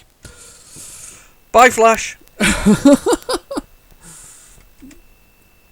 I remember Sugar Puffs. Remember Sugar Puffs? Still make them, don't they? Right? Sugar Puffs, the cereal. Now, Sugar Puffs cereal did a Flash Gordon thing. That you could get these cards inside the whole thing. So, anyway. And then you had to send away. Do you remember I had to send away for these? I love those things. Why don't they do that anymore? You know, you send away for stuff like Frosty's secret manuals and all that kind of stuff. Right, well, anyway. So, you've got... Your Sugar Puffs were doing the... sort of a promotion with Flash Gordon, and anyway, one morning I opened up my brand new box of Sugar Puffs and there was no cards in it. You've got about 3 cards, but whatever else is. So my mum encouraged me to write a letter, because this is, you know, and I still write letters, by the way. They're very effective. I've got letters from local MPs to the chief executive of Sony Europe, personally handwritten and signed. In response to various things, one of which was the security issues they had a number of years ago, you know, when they got hacked and whatever else it is. And I decided to put pen to paper, and well, actually printed it out and signed it. And same with him, he signed it, but he signed it. And I actually got a letter back, because the thing is that the strength of letters, people have forgotten that actually years ago you get letters. I think they probably did still deal with them, but they don't get them in the same quantity nowadays. So if you got a problem, all this online petition crap, apart from the ones that are officially sanctioned, you know, by the government or whatever else is that you're using, you know, to get something in Parliament, apart from those, are pretty much useless, in my opinion. Just a personal opinion. I actually think that your best approach is that if you are all 10,000 people who bothered to sign the electronic petition, put their signature down on an envelope, you know, a stock letter, a template, and send it to the person personally, and they get 10,000 letters, they might take more notice. So I still put pen to paper. So anyway, I got my Sugar Puffs, opened my Sugar Puffs, and a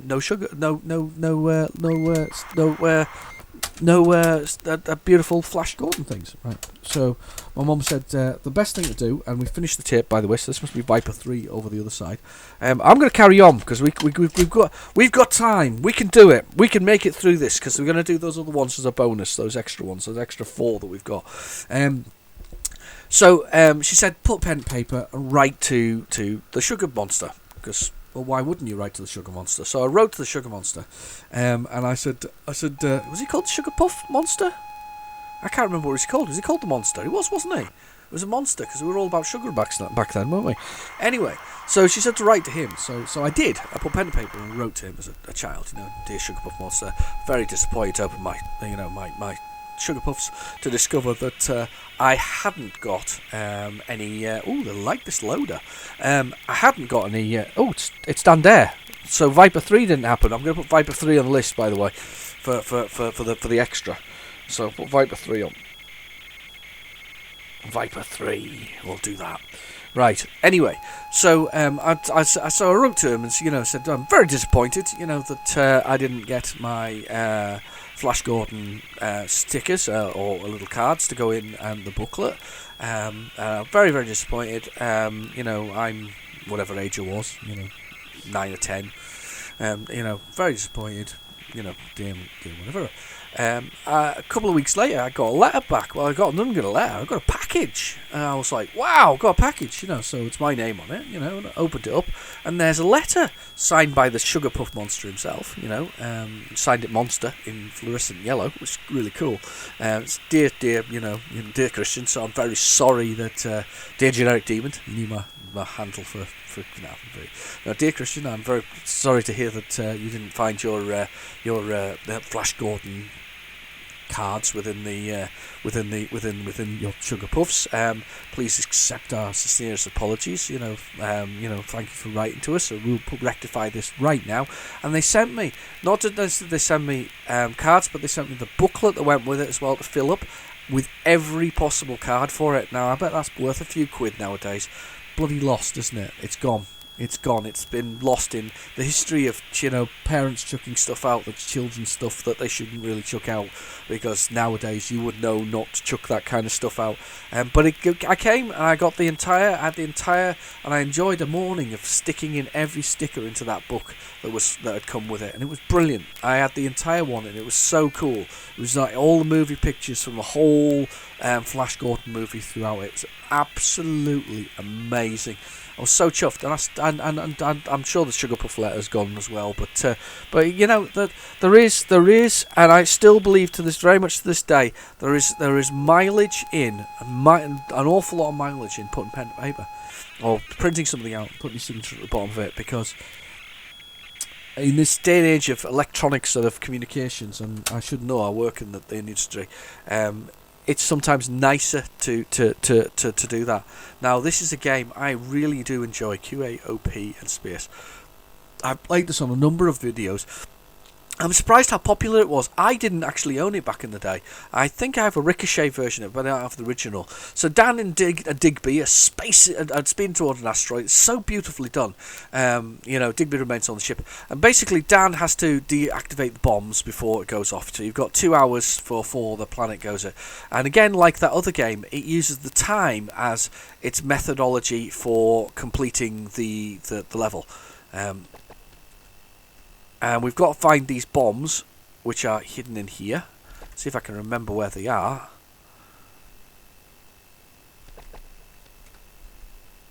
Right, see if I can get to these things. Out of order.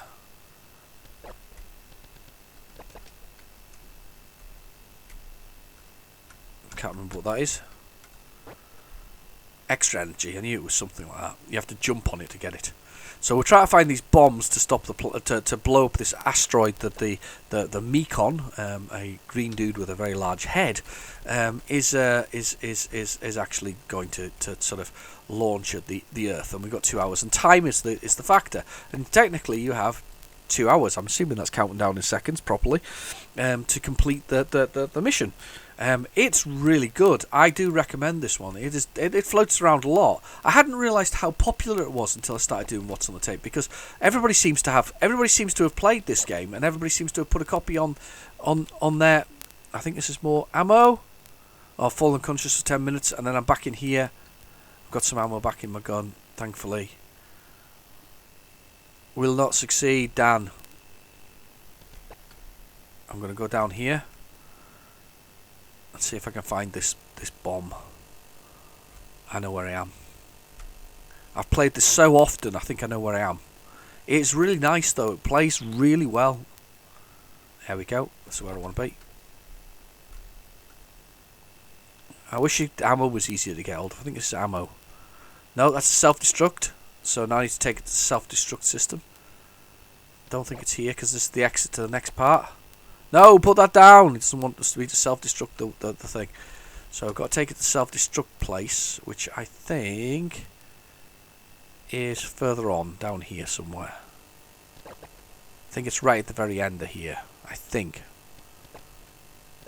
Think. I've got very little. There we go. It's in here.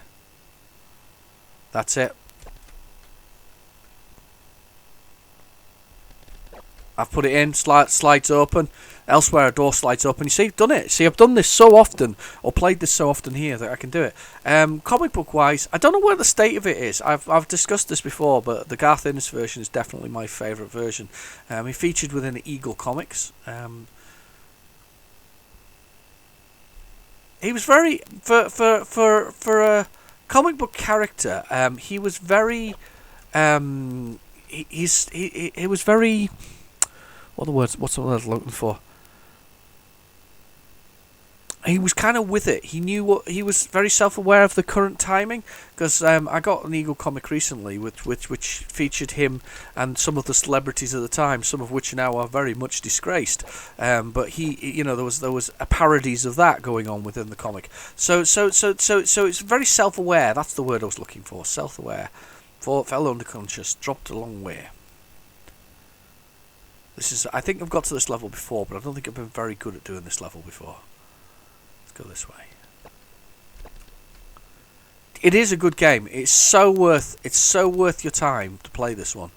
I've really enjoyed many times that I've played this. The only thing, if I have any criticism, I think I'd have liked to have seen more colours on Dan, because they make a real effort of doing it elsewhere. There's nice efforts on the things and all this kind of stuff, and they use put him in the background rather than the foreground. So because he's in the background, of course, you don't get colour clash. But I think because he can run possibly with the Mekon's little minions, they might clash, if that makes sense. But I actually think they could have gone with a bit of colour on Dan. I think he would have been really nice with a bit of colour on him. I don't think it would have been totally lacking, if I'm honest. I must play this on something else, to be honest with you. I'm kind of desperate to try the Amstrad version now. Ah, damn! I did that earlier as well. Fell unconscious again. Getting a bit naff at doing that. Right, let's carry on, because I could play Dan Dare all afternoon, to be honest with you. If I'm brutally honest, I love Dan Dare. It's a really good game.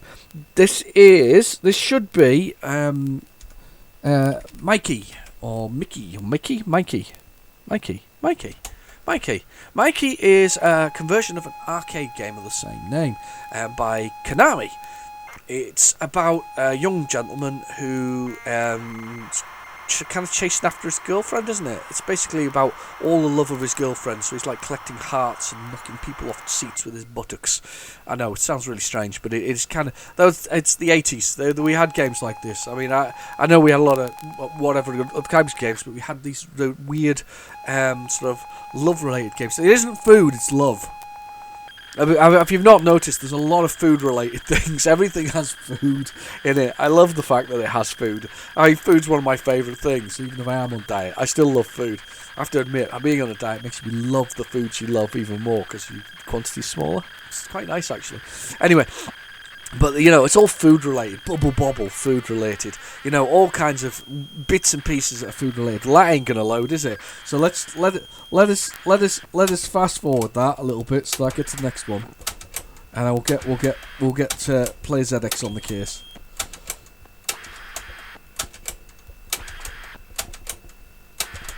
I'll just get the sound here.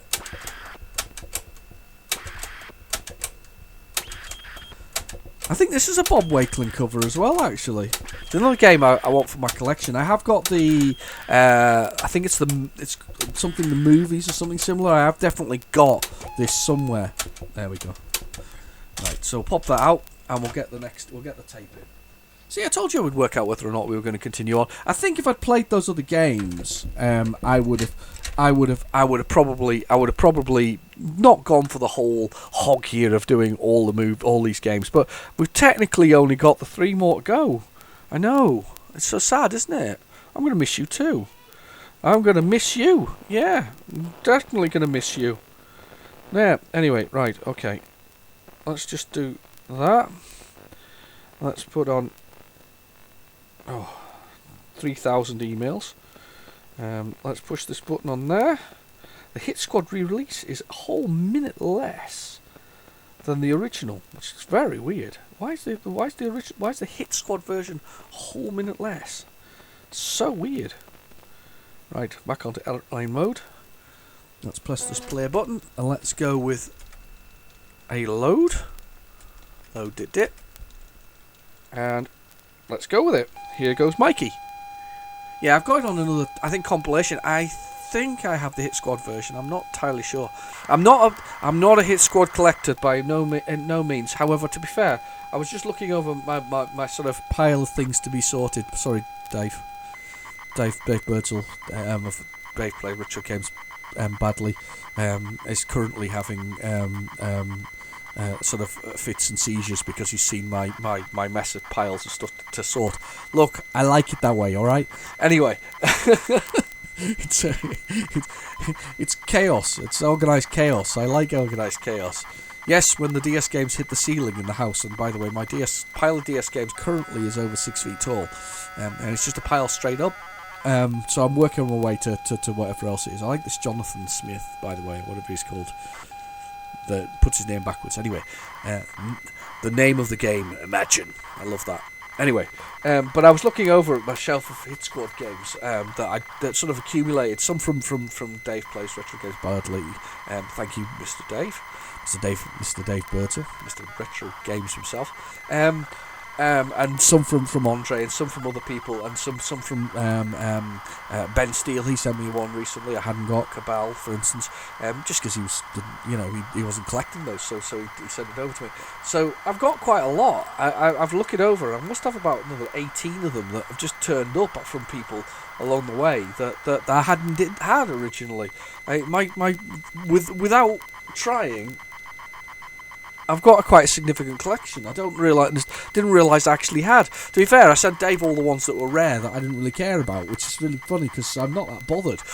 However, I seem to have accumulated, as a direct result, lots of the fairly common ones, or not so common ones. Not the £100 kind of ones. I just seem to have accumulated them, and that's not a bad thing. I like the Hit Squad. I just don't need a complete collection. I have a complete collection of one type of tape only. I have a complete collection of Firebird's white labels. So these are things like Booty, Spike, Subsunk, Menace, and a few other games. So I have a complete collection. Terra Cresta, Terra. I can't remember the last name of it. Terra something, a very good game in the sense of the way it looks. The look on it is really good as a shoot 'em up. But I have a complete game, a complete selection of those. I'm working on the Silverbirds at the moment. The problem with that is that once you get to Chaos, it melts your brain when you see the price of it. I'm not sure I can justify 50 or 60 quid at the moment. But that's on my list. I also collect the Virgin games, which have a pink and blue, like blue cover. I've got most of them. I'm missing a few of them. I'm missing a couple of the more expensive, sort of £10 to £12 ones, which aren't the end of the world. I can live with that. I'll collect the. I'm just trying to see if I can see them on the shelf. They're not handy. I also collect. I think it's the. Is it this? It's. That was a weird sound. That was almost like that was almost like it had a problem. That was a very weird sound. I don't need to press rewind because doesn't rewind. That was really weird. Let's try and download the other one again. Let's stop that one. Yep, got to get the internet on again. Ugh. Airplane mode off temporarily. God, everybody's talking via social media at the moment. Everybody's on it. Loads of things. Right, okay, that was a bit weird. Don't know why that worked. Right, okay. On we go. We'll try it again. We'll try this again. Mikey might end up on the list to be done via DevRMC later, but we'll give it a try. I'm not going to do another recording one where we attempt to record it because that took ages. Re-recording them took ages, and it's not as much fun because you can't really listen to the sounds, which is one of my main sort of things. I really like the sounds, so might skip it. But we'll give this another try. This is the re-release version of Hit Squad. We're going to try that one now and give that a whirl. See if that works. See if it's going to work. I do hope you got yourselves a cup of coffee or something to drink, and are sort of sitting back and enjoying a break from everything. It's nice to kind of clear your head. I really enjoy doing this because it's quite a lot of fun. It's fun digging through them. It's fun to see whether they load. It's fun to see whether or not the Asimov from the Tolkien stories actually works. But yeah, it is. I do enjoy this. I do think this is a great way to spend a little bit of time. But anyway, and as I said, you need to go over to Jay's channel. If you haven't been over to Jay's channel, I'm going to mention this a couple of times. I said I promised it. Well, I didn't promise. I told him I would mention this. That you all need to pop over there because it's well worth a watch. It's fun. Enjoy it. It's a nice comedic relief from sort of necessarily gameplay as such. It's gameplay there, but you know what I mean. It's worth a look. Go have a look. Anyway, and what else have I? I'm not collecting much else at the moment, to be honest with you. In fact, I'm not collecting an awful lot at all. Let's try Asterix. I can see that up there. Everybody playing Asterix from... it's the Magic Cauldron from... See, that's the version of Mikey I expected. I don't know why that other one was so weird in comparison.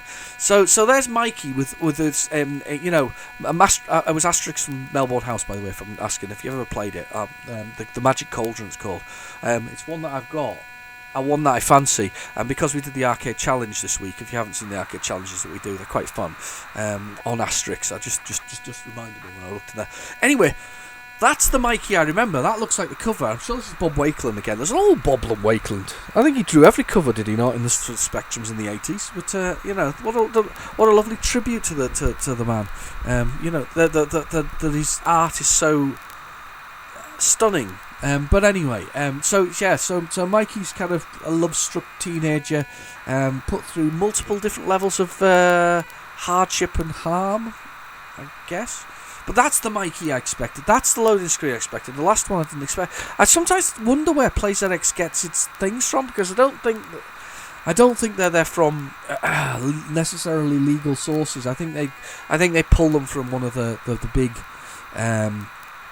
databases that kind of has already done the is this free or is this not free. So I don't even know if they still update PlayZX. I haven't seen many updates for it for a while. One of the things I would absolutely love is an option to sort of rewind, but you can't rewind in it. It only plays, pauses or stops, and that's it. When you press stop, it goes right back to the beginning. There's no fast forward and rewind, which would be really kind of handy, I guess. Something I'd like to see in it, if I'm brutally honest. But if you need the app yourself for your phone, and I'm sure you can find on many an online store the tape cassette converter, which just goes out for your 3.5mm jack. But you can certainly find PlayZX on the Android store. I don't think it's on Apple's store. I think probably because Apple's got this real aversion to emulation, don't they? And I think the idea of being able to play back ZX Spectrum games that you could then put on tape and then load up when they might not have the licensing for it, they're quite frightened of that, aren't they? They don't like it normally. I think they have a Spectrum emulator that runs on it, but I don't know. I'm not an Apple fan. I haven't got many Apple things. I don't.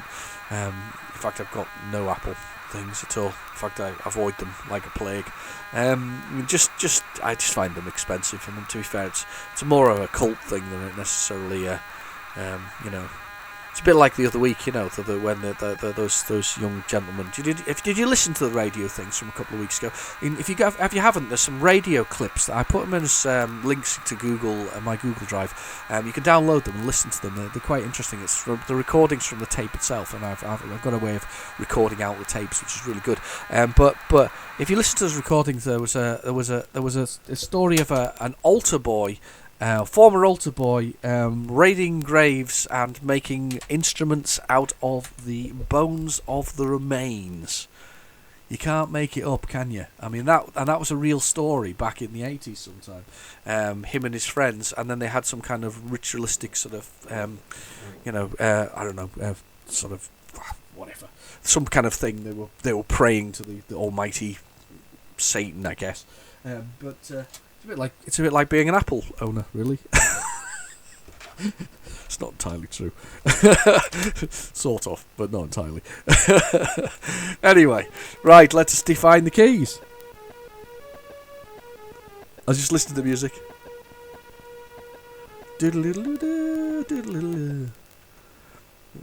Right, okay, so I've got up, down, left, right, shout.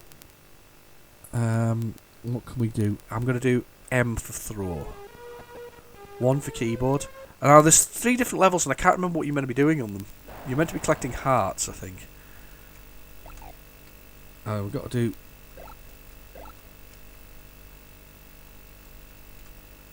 I've got to go back to my seat, I think.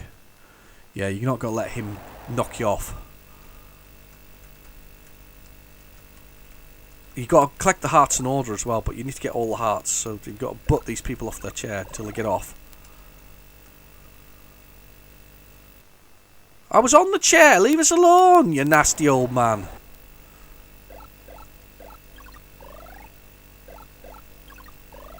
If you get them in the right order, you get extra points.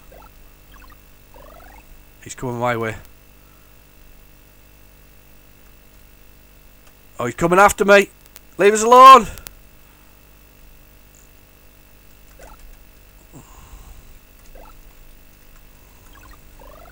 There we go. I've got to get the hearts. Now let's see if I can encourage him to go a different direction. Oh, he's coming. Oh, he's got me. Damn it. You've got to get all the hearts. I think it's so you can the love of your life becomes your love of your life, if that makes sense. I think.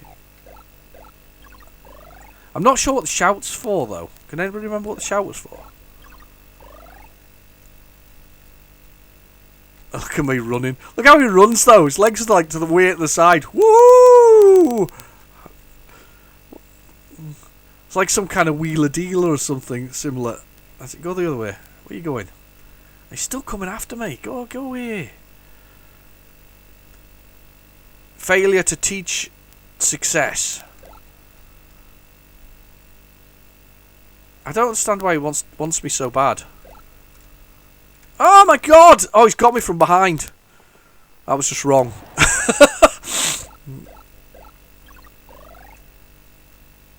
Will he come and get me from there? Yeah, he's going and get you. So you got no chance. You've just got to go for it. There must be something I can do. Maybe I can try shouting at him. Maybe I can shout at him, because this is a game I really wanted to play. Actually, I'm looking forward to this one. Maybe I can shout at him. Maybe shouting at him will put him off. Should we try shouting at him? Let's give him a shout. So 1 for keyboard. Let's go for it. See if we can shout at him. I wonder what this was like on other machines. To be honest, I remember the Spectrum version. I was delighted. I bought this originally in the original clamshell. I was just so good. There's extra points for that one. I wonder if I can shout at him. No, can't shout at him. You just literally have to avoid him. And the problem is, every time you restart the level...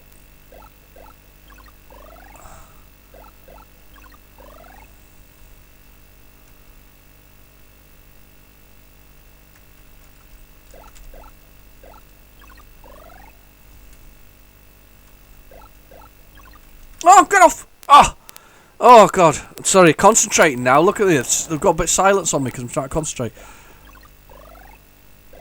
I remember this level being very tough. There was other levels that were less tough, if I remember rightly. It's one that I'd like to try in the arcade challenge, if I'm honest. Because I think it would be quite fun. I don't think I ever played the arcade version, actually, though. I think that's it. Door is open and I can go out. Yeah! Escaped. Right. So what do I have to do now? There's a door that says in. Got to go in there. Okay. Right, what do I have to do? Ooh, sugar. Right. So what do I have to do? Do I have to butt these as well? I can't remember what I'm meant to do.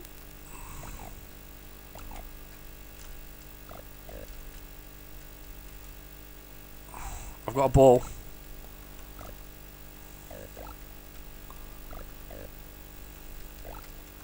How do I get these?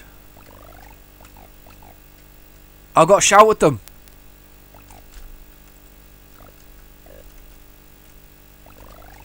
That's it, got to shout at them and you get the balls to put them off. So why wasn't there an equivalent of that? Why wasn't there an equivalent of that when we were doing earlier? You know, when we were doing the Everybody's after me. Everybody's after me. Everybody's wanting me. But why wasn't there an equivalent of the ball bouncing, pit throwing thing?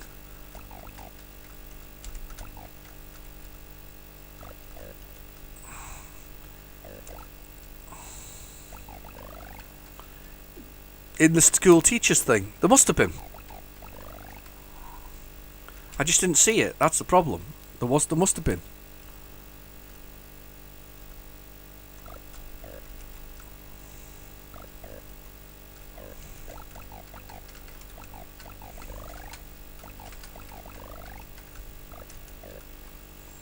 There must have been, but I missed it. Get out. There we go. I'm out. Wow, making it. Now I've got to go down the stairs and go in. Bin. I've got in here. Right. There's hearts on the floor I've got to pick up.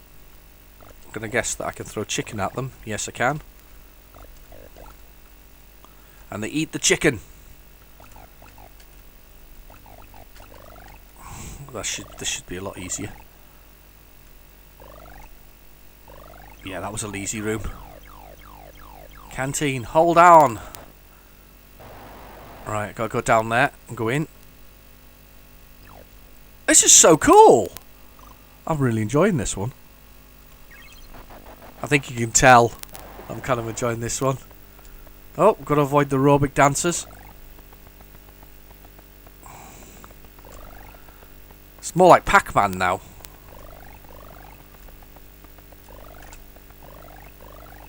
And just need to get the one at the bottom. Oh no, I've been dizzied. Got sort of attacked by the girls there. I dig you. There's the last one, look. Must be it. Got in there, look at that. It must be in the last section now. There must be a girlfriend there at the top. Has to be. She looks like girlfriend material, doesn't she? Yes. Okay. I forgot about all these levels. It's amazing. Here we go. My dear. Yeah, we get a kiss. Well, I don't know. I don't know what we get. Do we get to start again, though? Is this where we get to start at the beginning? Yes! We looped it! We finished one! Amazing! I really like this game. So the idea is you're escaping school and collecting all the love as you go so that for your girlfriend, and then escaping the game. Brilliant! There must be something I can collect here to hoy at him.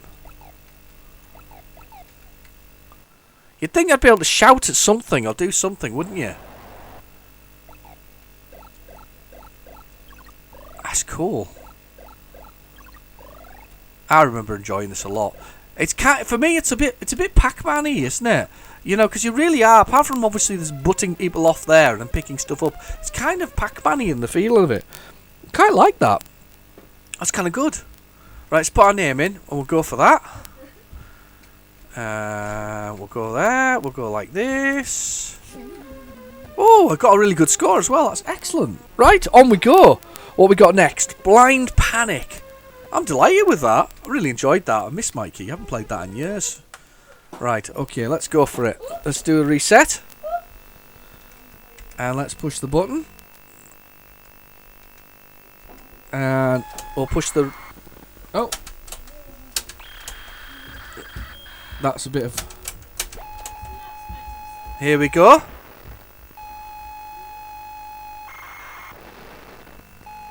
Blind Panic. Now I'm sure this came as a cover thing, I think.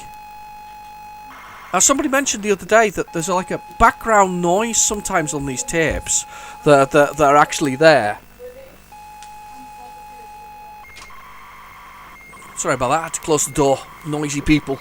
Anyway, so background noise sometimes on these tapes, you know, and the suggestion was that was probably the noise that was there originally when it was recorded, and you know, they are 30-year-old tapes as well, though. I mean, you know, they're pretty old, but I'm sure that the suggestion was that the sound was there already. I suppose it's possible, isn't it? When it was recorded, it's very possible it was there. An exclusive to your Sinclair. Yeah, I remember this. I have played this one, and I can't remember a single thing about it. 1988, this one. So this kind of dates this tape. So if they put it on in 1988, this is kind of, as I've said before, I think by 1989, that was us onto at home. We had a PC, and it was a 286 Olivetti, and that was where we were at with the thing with 4 mega RAM. Brilliant. The time 4 mega RAM was a fantastic thing. So that's where we were at, kind of with PC things, and then I moved into Mega Drives and SNESes and other things like that. So this is kind of, I don't think I played this back in the day. I've played it since. Obviously, it's appeared on many What's on the Tape. It seems a very popular one as well.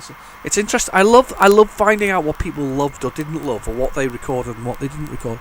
A lot of the stuff is pretty standard. It's really interesting to see that, though, with all the vast quantity of tapes and games that were out there. I mean, there are. I believe that currently there are around about, I don't know, 17 or 18,000. I'm probably maybe a bit high there, maybe 15,000. But anyway, say 17 to 18,000 Spectrum games were produced. Forgetting all the apps and applications like word processors and all the other bits and pieces and art packages and things that are also out there.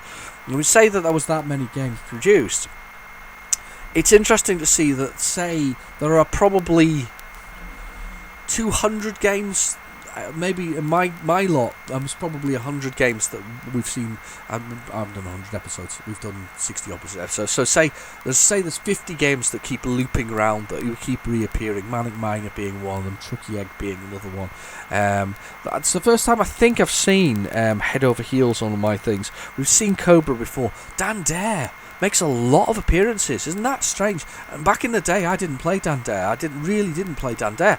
And I wish I had now, because it's actually a damn good game. And obviously I can play it now, but that's been a really good one. Things that have looped around. We have seen, I don't think we've necessarily seen Ya Kung Fu, but we have seen quite a few that have looped as such. Things that keep coming back. The Jet Set Willies of the world. The Horace. A lot of Horace. Horace is very popular. He's not everybody's cup of tea. Some people commented that he's dreadful. It wasn't that bad. I quite liked it. I think a lot of other people did. So they were tough though. They were very tough games indeed. It's a bit like Cassette 50. I have a lot of people think Cassette. It is Cassette 50, isn't it? From Cascade. Or is it Cascades 50? One of the two, anyway. A lot of people feel that was kind of a bit of an abomination, a bit of a nasty piece of a bit of basic programming, which they then ported to absolutely every single machine ever. I actually quite like it. Because it allowed you to break into the code and you could alter the graphics and change it and make it do what you want, and it was quite a good experience in that sense. It was quite nice to do that. I quite enjoyed it. 1 for keyboard, left, right, up, down, fire, G for pause, exit. Right, okay. I don't know what we're meant to do in this. I can't remember. Ah, yes, I do remember this now. So we've got a switch we put here.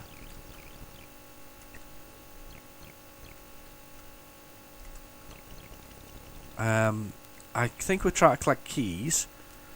Can I shoot that? If I go up the ladder, can I? Oh, I can't. Look at that. What a shame.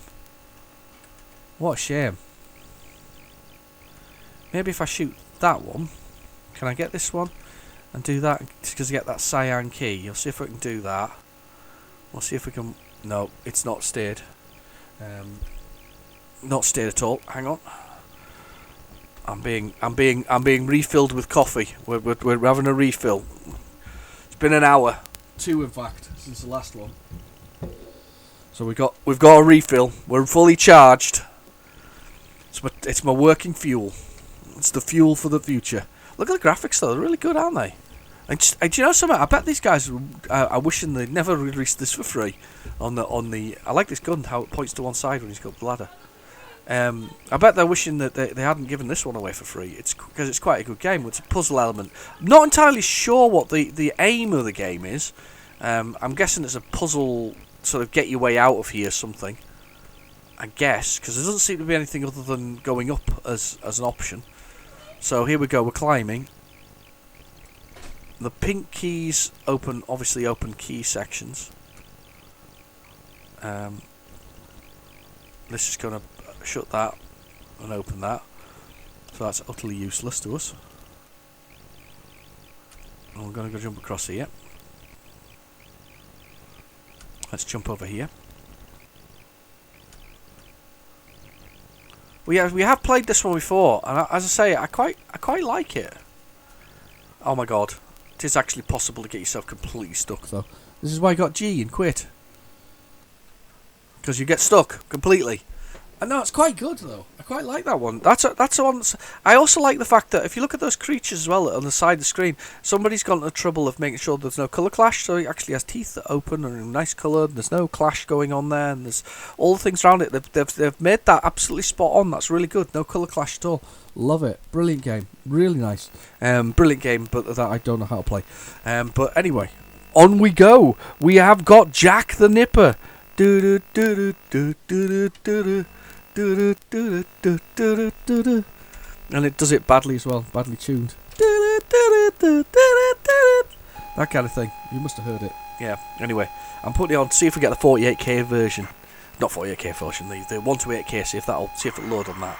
Because I think you get more music, possibly. So this is a really excellent adventure game, which looks like it's going to crash. But it's a really excellent adventure game that looks like it's going to crash again, like that. Let's get the PlayZX on. It came with. I have Jack the Nipper, the full size one. I also have the re-release from Kicks, but I haven't got the. I want the badge. I'm desperate for the badge. The badge. There was a badge that came with it, and it doesn't. I don't have it now, which is a real shame. Oh, look at that! Like, every time I put this thing on, you can hear the computer going nuts. But there's a badge that came with it, and I kind of. Here we go. The Nipper. Yeah, it was so popular. There was a re-release of it as well, wasn't there? There was Jack the Nipper 2, which was Coconut Capers, which was I wasn't so keen on, because it was more platformer than that. Than this one, I think there was more to Jack the Nipper, original Jack the Nipper. There was sort of an adventure game-esque element to it. It was something. It was different from the norm, if that makes sense. It wasn't something you'd played before. Well, no, that's not true. It's more of an action adventure, but it's good. It's very good indeed. A fantastic game, well worth playing. Here we go. It's got the speed. It's obviously got a fast loader on here.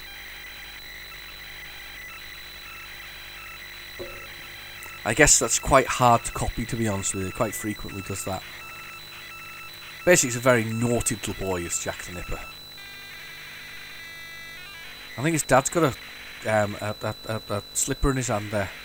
He's going to give him a smacked bum, because he's been a naughty boy. Wouldn't get away with that nowadays, you're not allowed to. But it was good. And as I say, the music's the thing that I really remember. But first thing you had to get was a pea shooter, so you could shoot people or shoot things that were there, because there's like random things that just turned up that you had to sort of go bye basically. And then you kind of shoot them, and you kind of it's just good fun. It's just good. Action adventure fun. The idea, I think, was to get as naughty as possible, but we'll see. We'll load it up. We'll give that a try and see if it happens. It's going for it now. Should be quite a quick loader, actually. Should be quite. Oh, sorry. That's me fiddling with the RGB cable. Even with the RGB cable, you get that.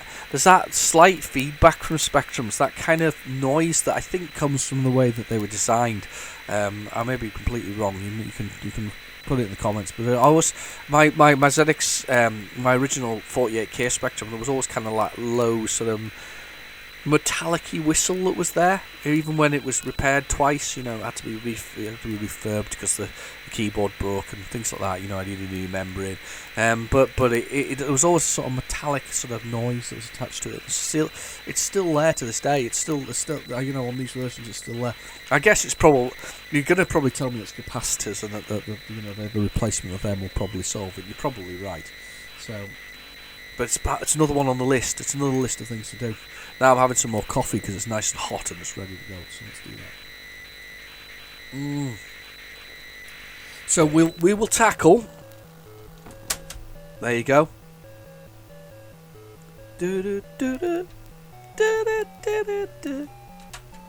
Love that. Love it. Love it. Love it. Love that music. When you're ready.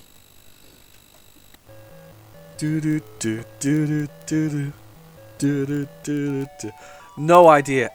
Up and atom. Can't remember the keys. No, I don't want to quit. That's up and down. That's left and right. What's jump? There we go. NAF keys. Right. So we have to jump on here. And this is pixel perfect because it would be.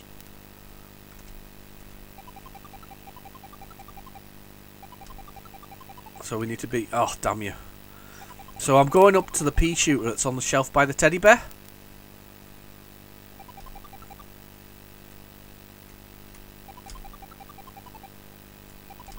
That's what I want. There. Now how do I pick it up?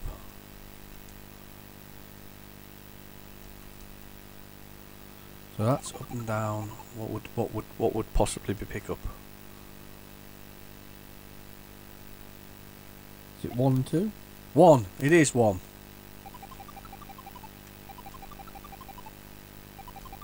Now how do I fire it? That's it. So you push the direction of fire and it shoots and it makes the things go pop. So you've got to get to 100% nautiometer by performing naughty tasks. I think we can pick up the teddy bear and smash that to begin with to become slightly naughtier. I think the teddy bear here is a pick up bubble. I am wrong. I don't want to drop the pea shooter because we want the pea shooter because that's, we can be naughty with that. There we go, a little nautiometer going there. There's your mum and dad. And there's naughty things you can do. Let's see if we can do some naughty things in the house. I think there's some things to smash because we're just a terrible child. There's something there. I can't remember what that is. Mummy's credit card or something.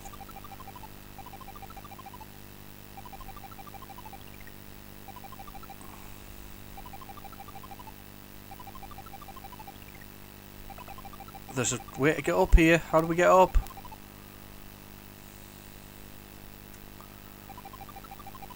It's not that. There's some way to get up there. I haven't made it there yet. So let's go outside. Enter to go out. And that's the toy shop. Just Micro. Let's go to Just Micro, shall we?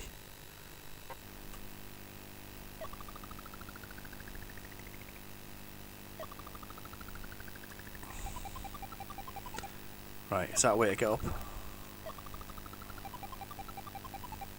No, must have to go up the bookcase over there. Oh, they chase you, yeah, I forgot that. Once you shoot them, they chase you. Can I pick these up? No, can't.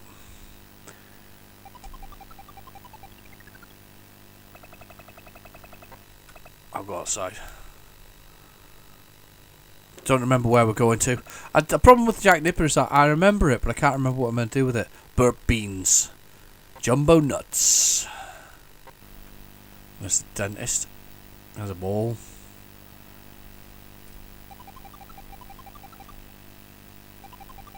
Right, let's pick this up. See if I can pick that up. I can't seem to pick anything up.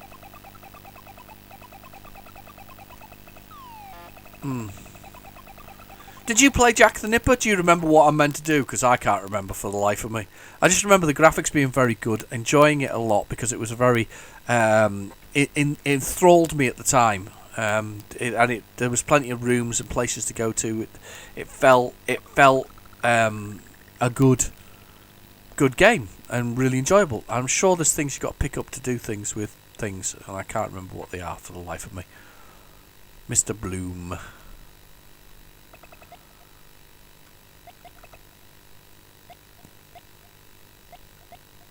No, I can't drop that.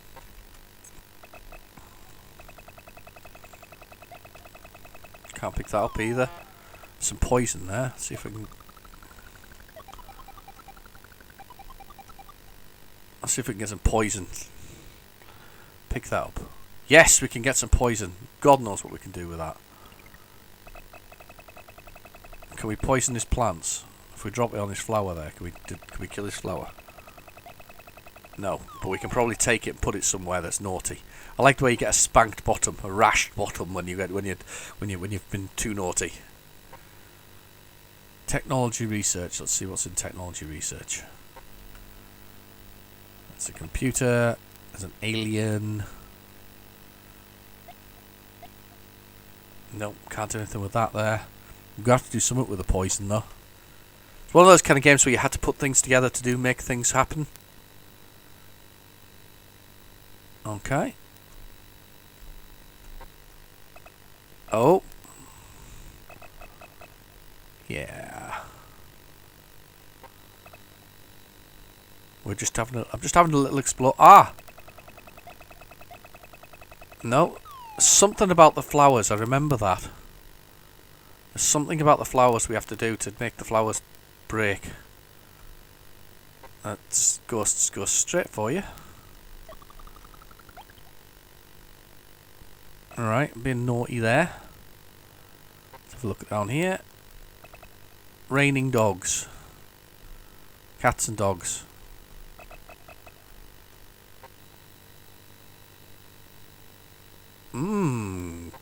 Old Cloudy, the laundrette. Oh, there's some glue there. Now, what do that do with the glue?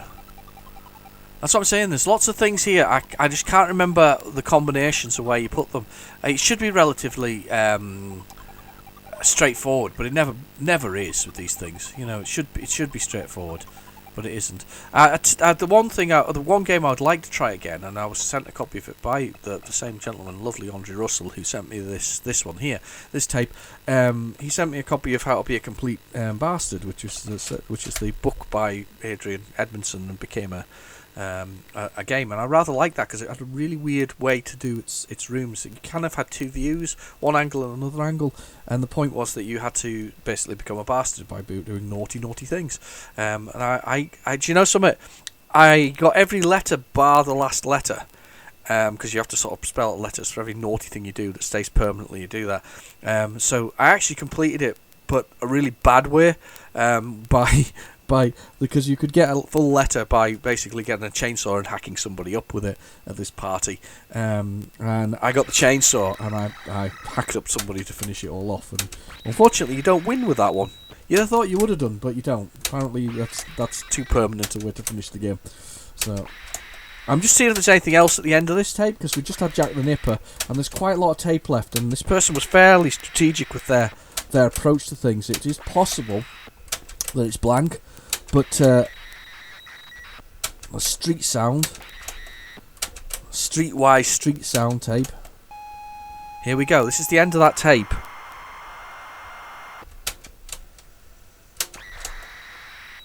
So that's the end of the tape.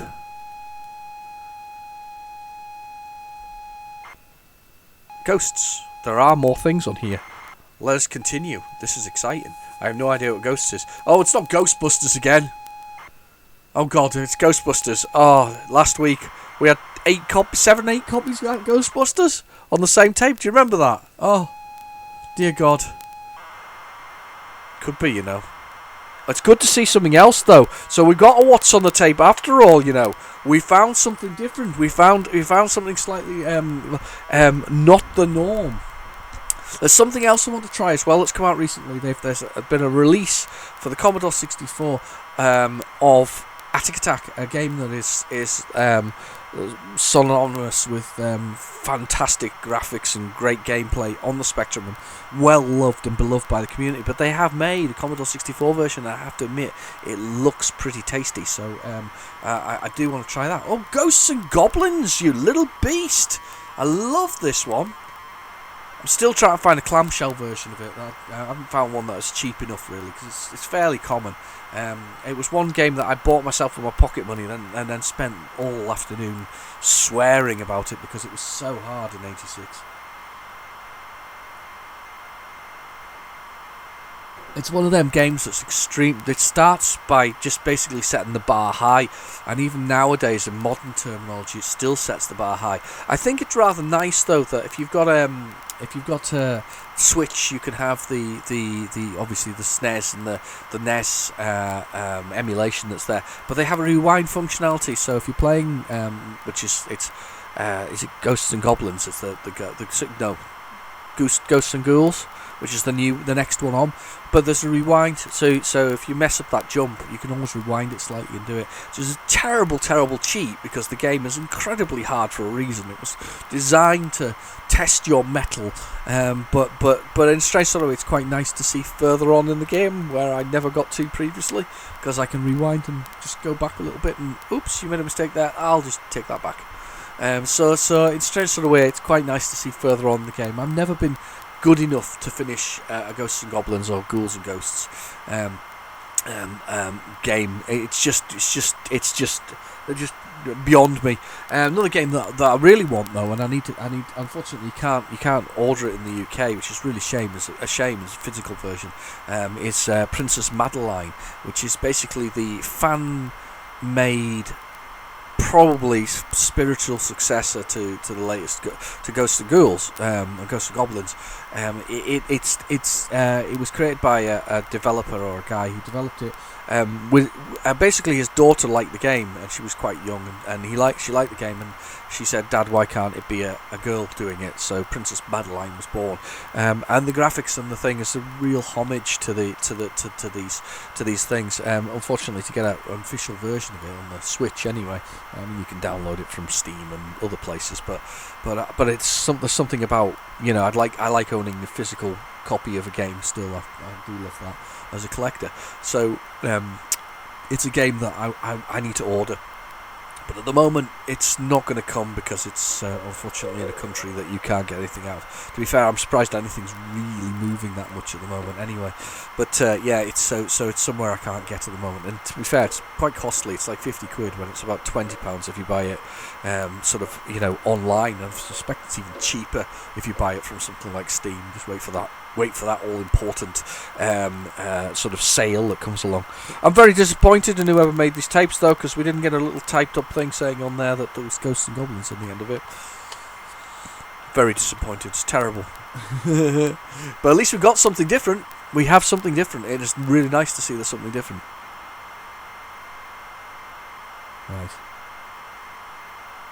I've got hundreds of texts, by the way. Every time I keep turning the phone back on again now. Loads and loads at the moment. Oh, coffee is the best. Oh, I love coffee.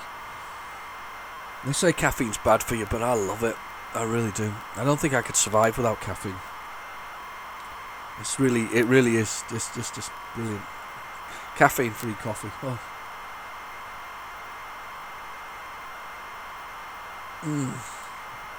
That's gorgeous. It's lovely. It's absolutely lovely. Right. Anyway, so Ghosts and Goblins. I'm waiting for this one. I think I was turfed out of my bedroom during this. I think my bedroom was being painted and decorated when this arrived, so I had to play it in a different room in the house. I remember that. There we go. Ooh, art redefined with keys. I remember nothing about how this looked. Jump. Fire. Down. Down. Up. Right. Left. No, okay, we'll give this a try and see if this works. 0. Oh, where's she gone? She's been taken away. Oh, it's good. I forgot how good it is. Very quiet though, isn't it? Oh. Still tough. Ah! Do we get an armor that pops off on this? I don't want that weapon. That's the fire one. I hate that one. I'd rather keep my sword. Thanks very much. Oh yeah, we do. Keep the armor. Oh, it's good. I forgot. I haven't played this. Oh no, stupid thing. It's giving me the fire. I hate that one. I hate the fire one. It just doesn't work properly. It's a shame you can't get the up and jump to be the same button, because it's confusing me a little bit with my finger on the up button. Right. Okay. So we've got the fire. Sorry, it's the music from it. Keeps it going through my mind. Oh, I've got girls. 7 lives. You always know a game's hard when it gives you like 7 lives. It was Spike the Hedgehog. Spiky the Hedgehog. Spiky the Hedgehog gives you 20 lives. You know it's bad when you've got 20 lives. Honestly, 20 lives is not good.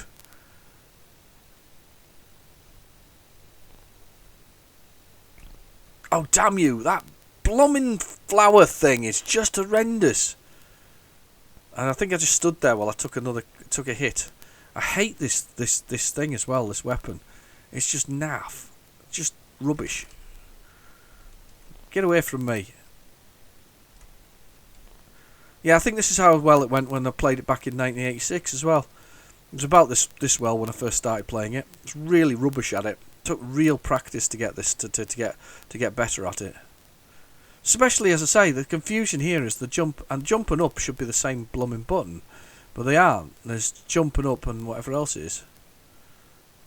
This is done by some weird company as well. It wasn't good weapon.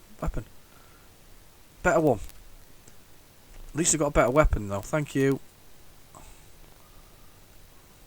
See, I'm pushing the jump button there. Right, up we go quick. Oh damn! Forgot to jump. I pushed up instead of jump. I think I'm going to push the 2 buttons together and try and kind of confuse my brain into thinking that's alright. Yeah, let's push the 2 together. So there's Arthur here. Is the one. Yeah. Oh no, I don't want to go back. I like this weapon. It's a good weapon. It's fast firing. Oh damn it. Oh, go past. Let's go. Go. Go. Oh no, bird. Damn you. Yes. No. So tough. Just unrelentingly tough. So's the arcade version though. I've played it on my channel before, and it's just unrelenting. It really is. It's just so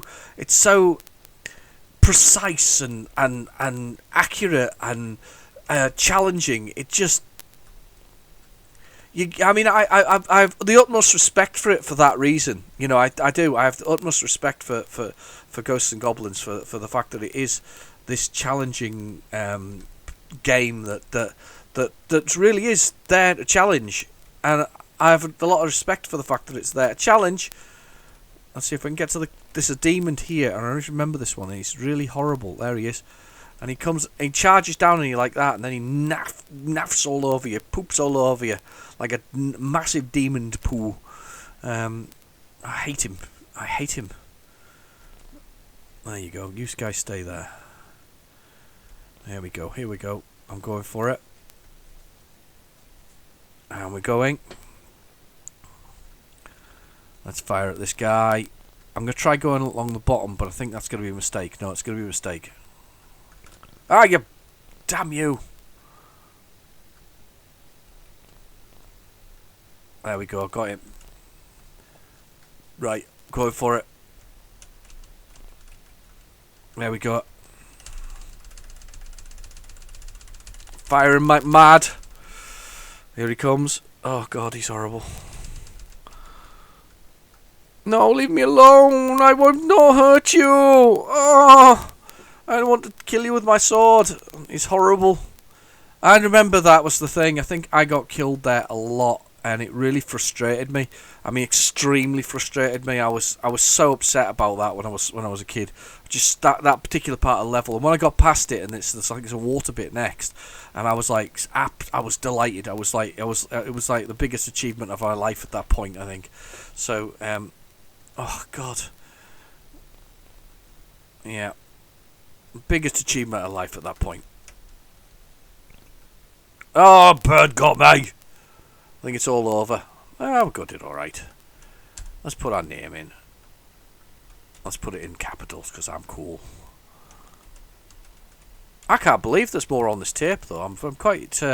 I'm disappointed by my friend at the at Solar there.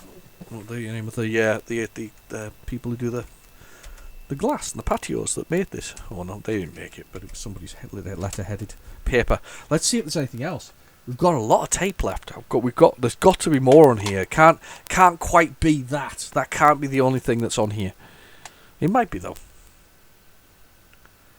A little bit of silence. We have 5 games for the extra, which I'll do. I'll try and do it this week. If I don't, you'll have to excuse me. I'm sure you'll all excuse me for that. If not, put in the comments say you're not excused. Class is not excused. We're not finishing. Just a little bit more, see if it's there. A bit of silence now. I think. Just see if there's anything else on there. You never know. Ghosts of the Past and all that. Street sound. A little bit of speeding on there.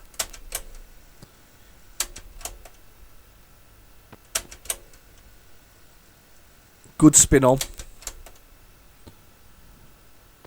I think we can pretty much say, yeah, that's that tape finished. Anyway, I've been your host, Real Genetic Demon. Please stay safe, and please like and subscribe, and I'll catch you soon. All right, bye bye now.